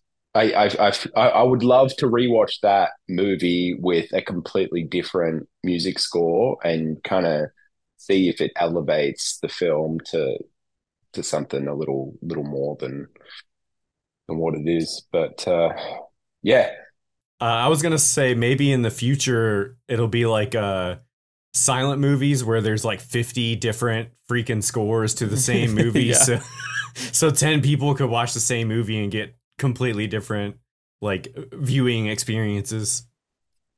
I have seen quite a few older films, either foreign films or silent films, that have been rescored with like a live band in a theater. Here in Vancouver, there was actually a screening recently as part of the Vancouver International Film Fest with the original Nosferatu playing with with a Radiohead score. Whoa. Oh, that's wild. Yeah, I wish I was able to make that happen, but I wasn't here for it. I've also seen Fantastic Planet with like this power rock electro jazz band, and that was a date actually, and it still goes down in history as like one of the coolest dates I think I was ever invited out to. It was fucking rad. So yeah, they exist, and yeah, if there's any live bands or rescored films, especially live bands and stuff that are ever popping up, like you should always make the effort to go because it really does change the whole vibe of the movie. I was really upset that I missed Goblin playing Suspiria in Nashville in like 2019 or 2018 or whatever. Years ago. Yeah, I missed that and I was so upset. I think we talked about going. Yeah. I think we did. And B, I don't remember. What was the silent movie we watched? Just recent. Yeah, this one. Hands of Orlok or whatever. Yeah. We watched it with Will, and Will had like a completely different score than we did or something. Oh, wow. We just watched some YouTube version of it, but Will watched like a version that was on Canopy, like a library app or something. And the soundtrack that we heard was so fucking dissonant the entire time. It was insane. It was like a noise band just did the soundtrack. They hired Merzbow to do the fucking thing. Right. Yeah, it was crazy. Wow. It was fucking insane. But yeah. So we get to kind of the back half of this record to kind of bring us back. Dylan's favorite part, Satanic Mantra. I caught this when I was driving back home and I was singing it to myself. So I'm really glad you said it. I was in my kitchen cooking last night and I thought about it. I was like, that's gotta be what this is. My girlfriend hears me singing what I'm about to say over this track. She goes, holy shit. That's so great. Like, it's the Miss Doubtfire matchmaker scene. Matchmaker, make me a match. Catch me a catch. It's that. And I can't get past it. Like, it fits the record, but sure. Danny, the phrasing, it's there. It was so funny. We all liked Miss Doubtfire a little bit. Yeah, I'll say I think it's just filler. I don't think we needed it. Yeah, it didn't need to be there. Yeah. I mean, you've got that kind of final keyboard and delay that comes out of the previous track. Just add some reverb to that for another 5 seconds and just go straight into the next track. We didn't need Satanic Mantra. Like thanks for pointing out to us that that's what this is. I couldn't figure that one out, boys. I'm gonna say something that might be controversial about this song. There's not any riffs. Yeah, damn. It's true. Yeah, that's why I can go. We don't need it in the bin. My favorite song on the record, however, "Tearing the Veil from Grace" is such a fucking cool. It's the melody, like the hook in the beginning with Jezebel is like. It's just been stuck in my head. Like every time I listen to this record, it's so fucking cool. Like it's just so dramatic and like, yeah, it is. Sometimes you hit the right notes and there's just moments where I can't finish the song yet. I have to go back and listen to this and just like got like fucking, like hair stood up when I heard that part. It was so cool. It's interesting you say that because this is also the longest track on the album. Right. It is. So this is again, it's testament to how this band is somehow able to just kind of bend time. At 8 minutes 13, it doesn't feel like 8 minutes 13 listening to it. Excuse me. It plays through the way the track plays through you do kind of have to double back and listen to it and think, is the track that long? Is it really that long? Because I mean, there are bands that we're all fans of that I know have long songs in their catalog, and we look at that and go, God, come on, guys, you can cut a verse out of that. Break that shit down to 4 rather than 16. Like, come on, please. But this track, I didn't feel that way with it. It plays through very well. It keeps me interested, which, as Swindle said, like I like some longer albums from some bands. But there are albums I've listened to that are long for the sake of being long, it seems. And it's like, come on, guys, let's do the work here. Not everything is something you have to put on the record. That's fine. I understand that when you're writing, you really want something to be good, and sometimes hindsight is 2020. But let's edit a little bit here. We don't have to release everything. Let's I think Matt Harvey from Exhumed has a great mindset to this. It's like not every riff has to be good. You can love a riff and maybe it just doesn't jive. Throw it away. Just write something new. Just come up with something different. We do that all the time as a band. We usually go into the studio with not quite an album and a half, but there's usually 2 or 3 songs that have been fully written that it's just like, these are 6 songs, but it just also doesn't fit on the album. And that's the other thing too. Sometimes I will hear songs, they're cool songs, but they're just kind of like outside of the vibe of the record and they feel like dead weight, But this song isn't that, thankfully. A couple of things I noticed on this, which was kind of interesting, is we're up to our 3rd black metal riff. Oh, but it's happy. So it's kind of, is it? It's like it's 2.5. Yeah. So we got half a point for this. It's at 1:40. If anybody wants to go back, I'm happy to let you know where I've marked these black metal riffs. And the other thing I thought was very interesting, which I did not hear anywhere else on the album, was 2:17. There is like this whirly-bird effect at the tail end of one of Dani's vocals, and it like trails off, and it sounds like a 1950s kind of like soundbite from like a sci-fi black and white film. It was very out of place and very out of character. It wasn't forward in the mix, but I remember just kind of listening actively and just thinking like, what the fuck was that in there for? Those mushrooms were kicking in hard. Yeah. And again, this track ended with epic heavy metal dual guitar leads at the end of the song. So that's I think this is the 3rd song where they've kind of got that type of ending. So very epic. Maybe that's what they were trying with, like the more bigger stage. I can kind of see that with those kind of epic dueling guitar moments that they have, and especially being a longer song, there was more air for them to really kind of ride that. But yeah, cool song. Yeah, I almost thought I do like the next song. I do feel like maybe my first I felt like the way it's very varied, and like the way it's just like kind of it builds and with all its different parts. I almost thought like, oh, we could have been like ended here. I would have been like great. But I do like the next track, Tortured Soul Asylum, which begins with our good friend Doug Bradley again. Talks about Cenobites and the end of the lyrics of the song. This is probably the most Midian track on the album. Barker influence, like it ends with Midian, mentions Cenobites. It also, I had to go back, and I know Swindle and I talked about this in our chat. Like I had to go back, and I absolutely heard him say "Fisted Sisters" in this. It's like fuck. Oh, I mean, a couple of the other lines in the album that always struck me were like the word Magatropolis is used, Pentaholocaust is used at different points, and it's just like that's like some Fat Mike no effects like lyricism there. just slamming shit together, making it fit in, and just like have some sort of melody with these.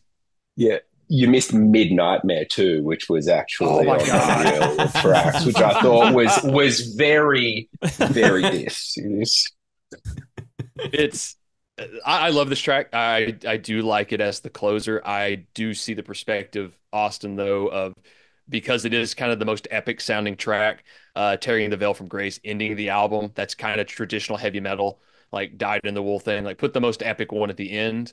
But Tortured Soul Asylum also fits with the narrative of what Midian is, what that means to the creatures that live in Midian, that inhabit that area and inhabit that graveyard. So it loosely ties in, and this is probably the most direct definition of what the Midian title is in the whole album.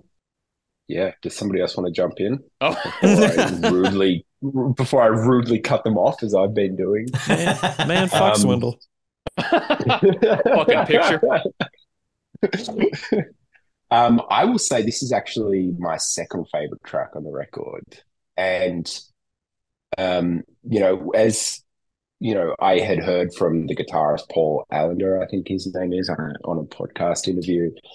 He'd indicated that like the writing ritual involved being high as shit. I think that really comes through on the first chunk of this song. So they're doing stuff that you just don't hear on the rest of the album. And I think it's like what they're doing, they're actually really succeeding at. So like these big open dissonant chords between the two guitars, and they're both kind of interplaying like the higher notes of those arpeggios is like very moody and like very fucking cool, which then makes a segue into something else I had not heard on this record. And that is like a single note, no chords, just single note, like almost like a sludge riff. The bendy riff. There we go. Yeah. And it makes the guitar sound a lot lower tuned than the rest of the other songs. I don't know if maybe this song was in another tuning. That was one thing I didn't cross check. But I thought, from like a riff functionality perspective, this song actually offered like a lot more that was different to, the Iron Maiden on Crack template that they had used elsewhere, but they still managed to have that epic ending. And I think one of the real highlights of the ending of this record, again, centers around Dani, but he hits this banshee vocal where he hits MIDI, the title track, or the album name, sorry. And the last note that he hits in this banshee squeal is an octave above what the operatic vocals are chiming, and he just hits it and hangs it there. And every time I hear it, I'm just like, holy fuck, that is so sick. It's like he really has got so much vocal control, and he's got so much control over so many different dynamic types of vocals that for him to use his banshee as like a singing voice in this context, I thought was really cool. And just one other thing I noticed on this track is I do think this is like their most stoned track, because I also heard that there were some female vocals that were, it sounded like they were put through a loudspeaker and then the loudspeaker was mic'd up, or one of those like announcement loudspeakers, which, is very of the times. There were a lot of nu metal bands and stuff doing this, like in the verses before they kind of hit the choruses. And I thought that was an interesting little peppering that they put on, but nowhere else. So I think for that reason, I do feel that this song was a lot more creative than some of the other songs on this record and a little more outside of the box. And I think it was a pretty rewarding track to get to when I'd arrive on it in these listens, preparing for the pod. I liked the ringing chords at the beginning and that bendy riff. There also was like kind of a chromatic-y death metal riff that like the like riff in and sorry, like, could you what was that again? Like love it. 5 minutes into the song, there is a very stark and drastic key change that like is so like it's just like in the middle of nothing. It's just like part ends, key change, new part begins, and it's just like, what the fuck? How did this happen? It's wild. Well, 58 minutes, 59 seconds, a wild ride of a record. We also had there's like a Japanese bonus edition. There's like a cover for Those Who Died, spat cover, which I guess they did get the vocalist or an ex-vocalist of that band to do guest vocals on this track. This band loves a cover. They sure do. Oh, they fucking love a cover for sure. I found this amazing quote actually, because they're willing to do covers of bands that they don't necessarily liked all the music from as well, which I thought was great. But yeah, I mean, what other songs have they covered? Have you got the list there? Yeah, Hell Awaits, Slayer, Death Comes Ripping, which I believe they did on that previous EP. Hallowed Be Thy Name, Iron Maiden, Black Metal by Venom, Sodomy and Lust, Alice in Hell. Wild. There's a bunch of them, but yeah, it was this Freezing Moon. The what is this? I bought Death Crush. Oh, I love this. I bought Death Crush from Mayhem the first week it ever came to Britain, and I thought it was just fucking crap. It had a pink cover, and a drummer, Hellhammer, is wearing one of those novelty Scots hats, and with the stupid hair on the back, and he's playing a ukulele. I just thought it was shit. Like, what the? Well, let's cover it, by God. Yeah, there's the two covers that always stick out for me for this band is there's a Mr. Crowley cover that they do that is, I mean, it's Dani doing that deep fucking baritone vocal on pretty much all of it, and it's really bone chilling to hear, especially with the type of synths that this band uses, maybe as opposed to those old Blizzard of Oz synths, right? And they do a cover of Halloween 2 by Samhain, the pre Danzig band, which is a little bit more kind of industrial sounding, a little bit more death rock sounding that I thought was really fucking cool. But it is, their selection of covers is fucking wild. They have an album called Thronography, and there's a track on there called Temptation that's a cover of like, I think a 90s dance club band. And it almost sounds like AC/DC the way they cover it with these female vocals that are playing over it. And it's, when I heard that as a kid, I went, what the fuck happened to this band? You know, what has this band done to me? Then I heard the rest of the record and I was okay with it. But like the band is, they like a cover, as you said. Yeah, it's cool. It's a cool marketing thing, where it's kind of like if you want the cover, you've got to buy the box set version or whatever Japanese version. But yeah, I don't know. I think one of the earliest covers or one of the earliest recordings I heard of Cradle of Filth was the Hallowed Be Thy Name cover that they did. And to me, that's like the best cover they did because it's so close to what they play, especially on the Midian era anyways. And that Freezing Moon cover, I would have loved to have heard a studio recording of that. There's just like the live version, but I actually feel like maybe that would have worked on Midian to kind of draw it back into maybe deflecting like a little bit of this old guard and maybe more elitist soured people being like, well, they're not black metal. Maybe actually, now that I'm saying this out loud and hearing myself saying this, maybe it was a conscious effort not to do it because they didn't want to be associated with black metal at this point. I'm not sure. But yeah, I do love that quote. That quote fucking cracks me up. That is like every interview I would read from Dani on like this album or black metal, that always came up. And it's like, God, they are putting a lot of stock into this quote here. Well, to kind of wrap up the record, I mean, it must have done well, or at least a lot of people checked it out because, as we mentioned earlier on, they signed to Epic Records after this, Epic and Sony, for their follow-up album Damnation and a Day. They later signed to Roadrunner Records. The tour I thought was kind of interesting too. They did like Cradle of Filth with Christian Death and Usurper. How do you say? I don't know how you fucking say that, but they toured with those two bands in 2000. I think some members of Cradle of Filth I think actually that on this tour there's like a former drummer of Cradle of Filth who is in Christian Death, and then I think Jean or Guy, he would join like later in like 2003. So that was a European tour, and then they also did this thing called Tattoo the Planet.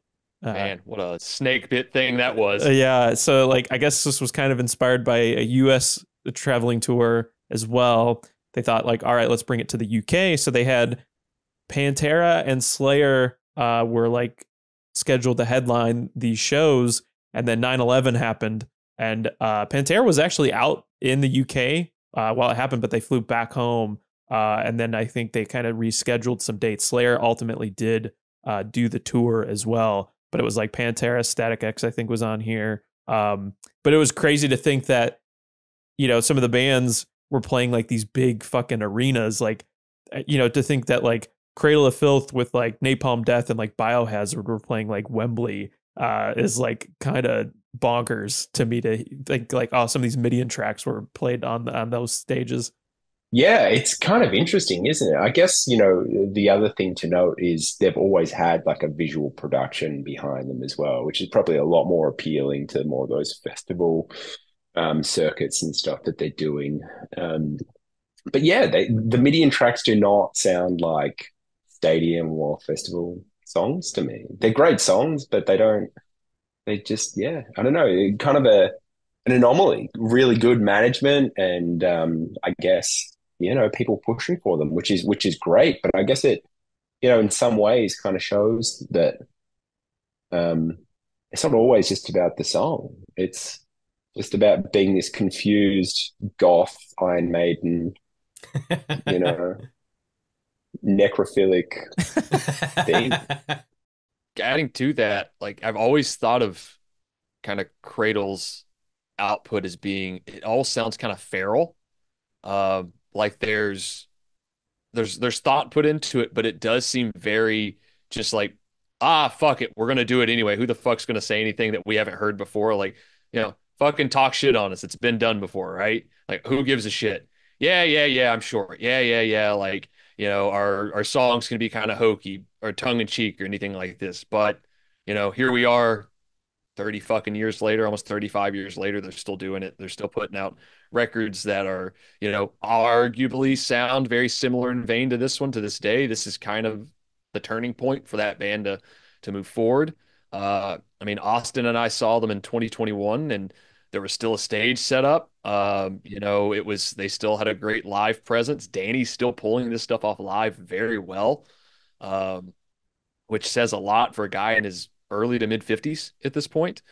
And what is it about short singers? Just fucking rule. I was Corey shocked, Taylor is another one. Is he really? Is he a short guy?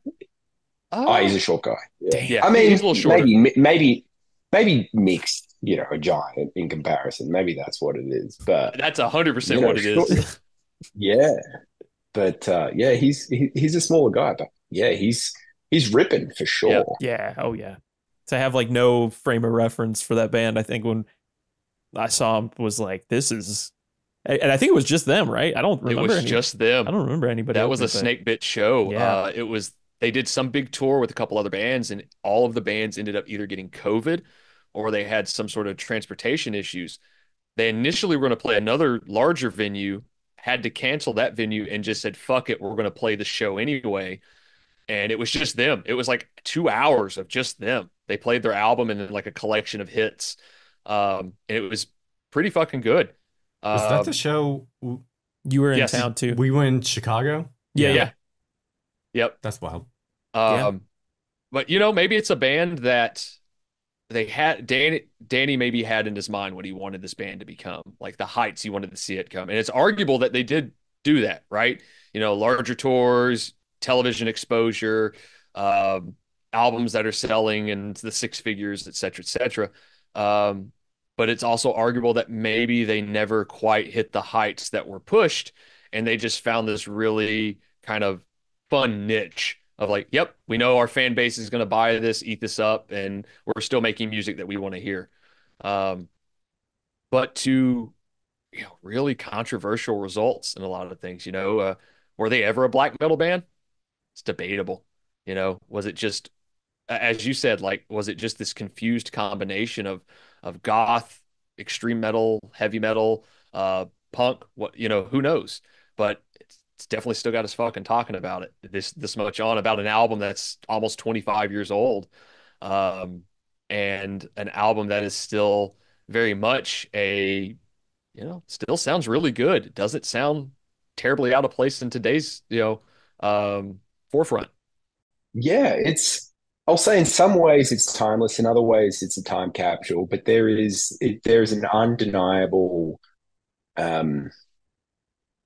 there's just an undeniable thing about it. It's got this endearing quality about it. And although it's not necessarily like an atmospheric record by textbook standards, it does have a personality and a character about it that I think stands on its own. And I just think the whole package is you know, it's fun.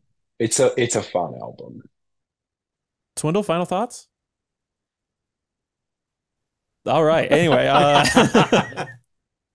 no, I had a lot of fun listening to it, and I'm really glad you picked it because I think it just, yeah, it's a fun spoopy season. Yeah, absolutely. It kind of puts you in the mood to watch and talk about horror movies, right? Fuck yeah. Yeah. Which I don't know if we got some recommendations this week of some stuff that we might want to share.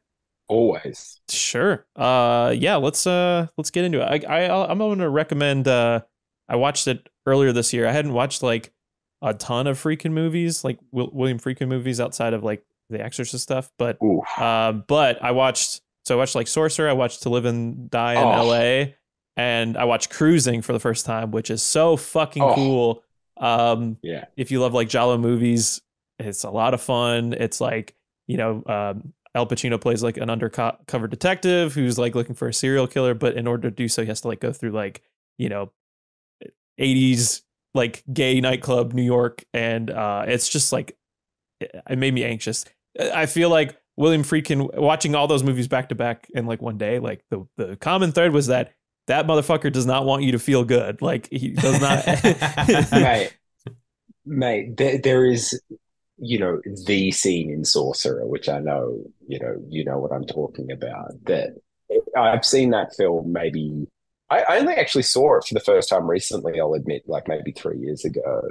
But every time that I've watched it since, I am like gripping with tension. Yeah. Just the almost the entire film. So yeah, an amazing director, his films outside of The Exorcist and stuff ought to be celebrated.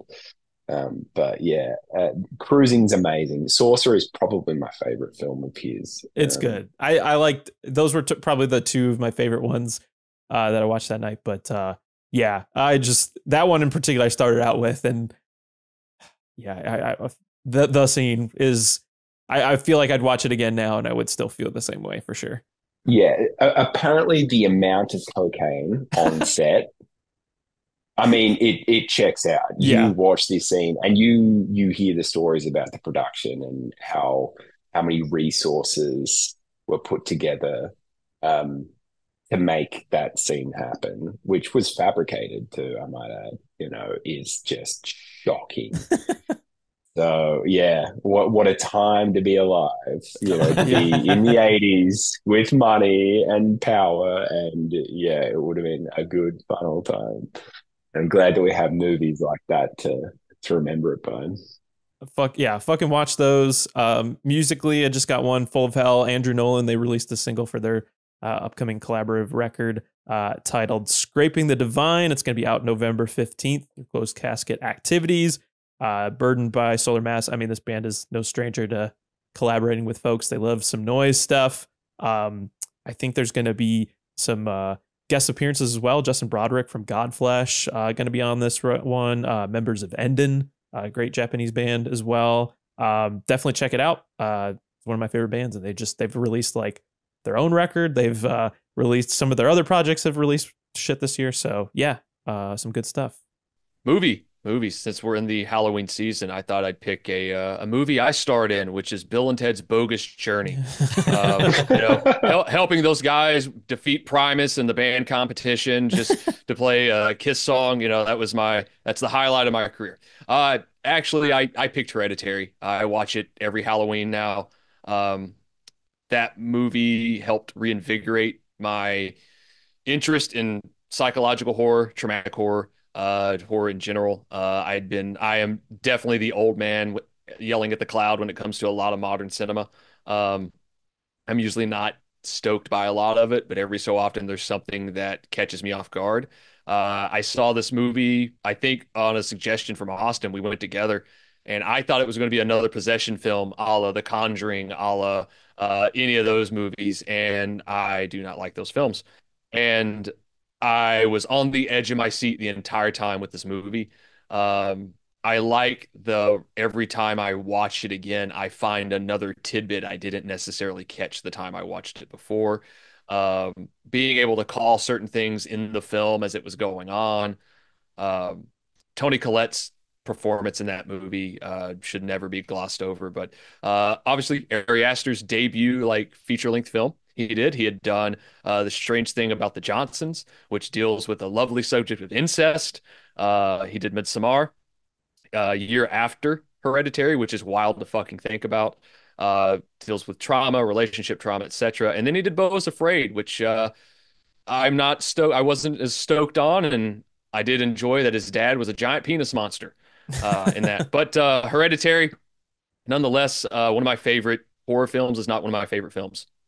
And musically, I picked kind of a throwback track. So in 2005, Roadrunner Records put together this like 25th anniversary kind of compilation, and they basically put together four members of bands that they would treat as team leaders. It was Joey Jordison of Slipknot, Dino Cazares of Fear Factory, Rob Flynn of Machine Head, and a very young Matt Heafy of Trivium, and had them write songs that would take different artists from different Roadrunner adjacent bands, past and present, um, and just have them play on these tracks. And I picked a track that had Dani Filth on it. It's called Dawn of a Golden Age, and this might have been one of my first introductions to like Norwegian black metal of a sort. But this track is fucking wild, has the vocal acrobatics that you would expect, like we talked about for the last 2 hours. But it's got Matt Heafy playing guitars and leads. You've got Justin Hagberg from 3 Inches of Blood fame. You have Sean Malone on bass of Cynic fame. You have Mike Smith of Suffocation on drums.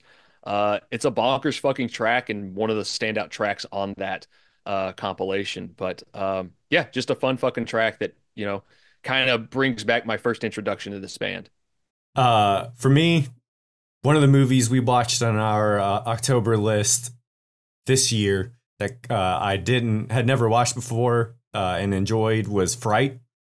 It's like a 70s British movie. It's a girl goes to babysit and then bad things happen. It's very very tense, very intense. I liked it a lot, and I never seen it, so watch that.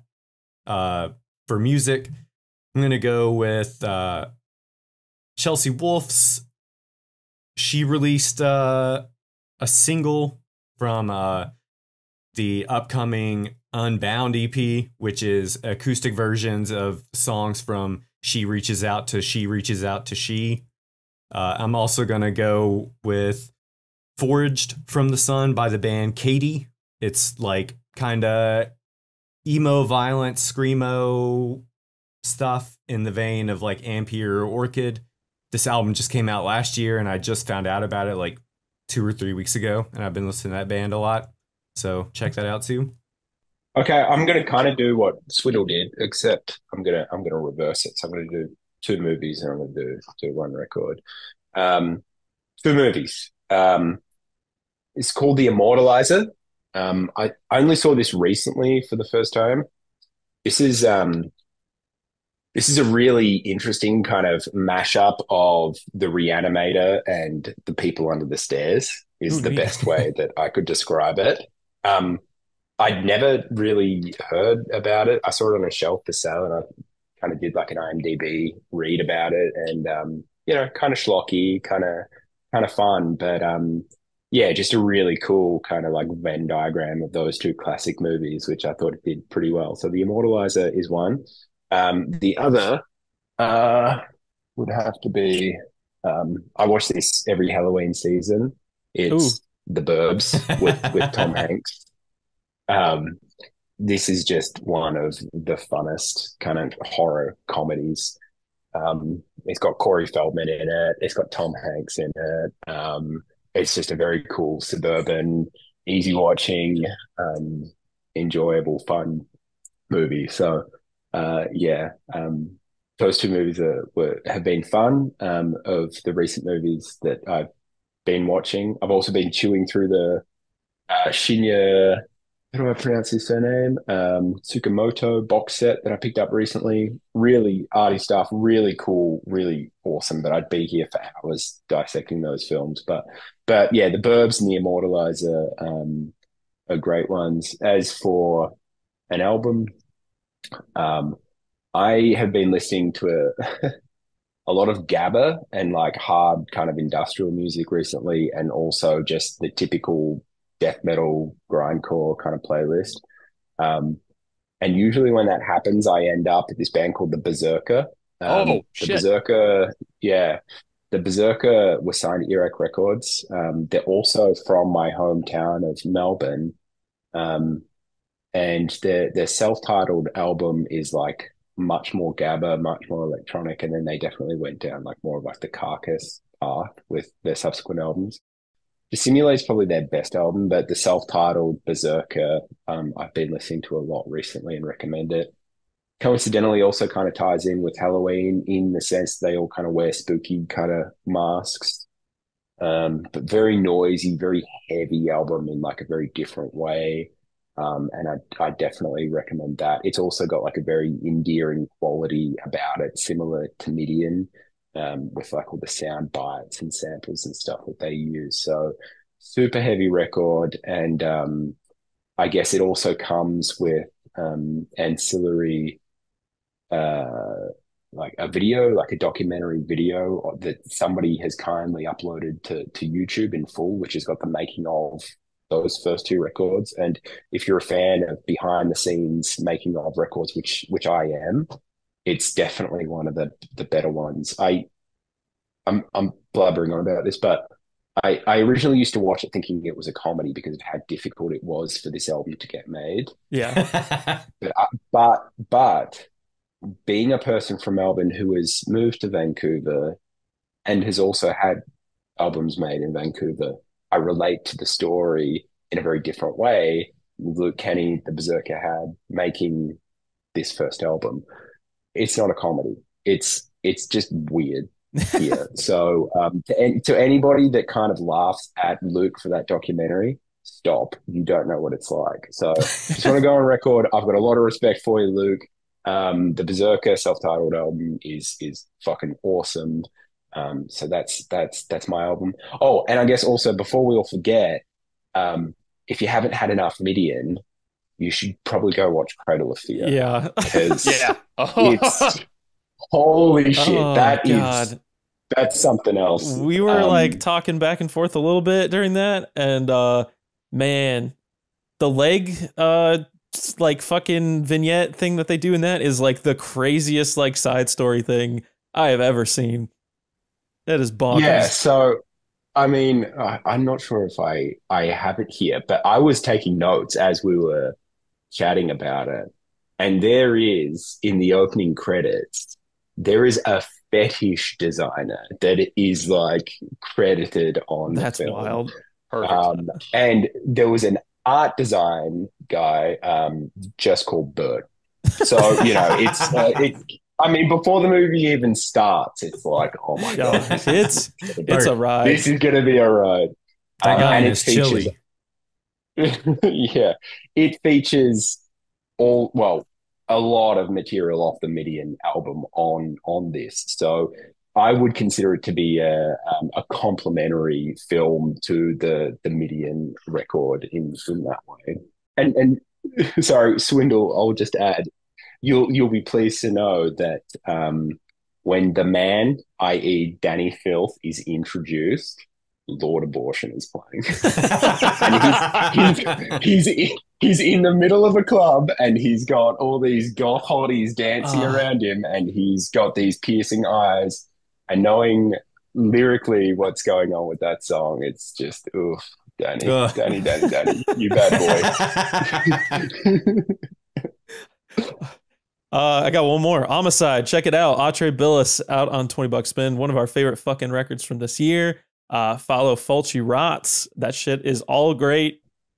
Just quality merch, quality, just all around. Before we go, anything going on with the Atræ Bilis world? Anything on the horizon that you can share with us? Yeah, I mean, we've been a little quiet. You know, I guess when we're quiet, it means that we're active. We're trying not to get too distracted by the things that are going on. So we have been hunkering down writing, and you know, we take our songwriting pretty seriously. So we are in pretty good shape.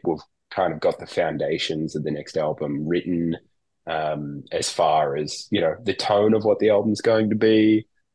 I believe I have arrived at what the concept theme is going to be for this album, which is usually the most difficult part, but that's come through early. So that's all good. The next update will be a bittersweet update. Unfortunately, one of my closest, dearest friends from back home is battling some health issues, but we have decided to help out with some new merch items for Atræ Bilis, and all profits will be going toward their battle.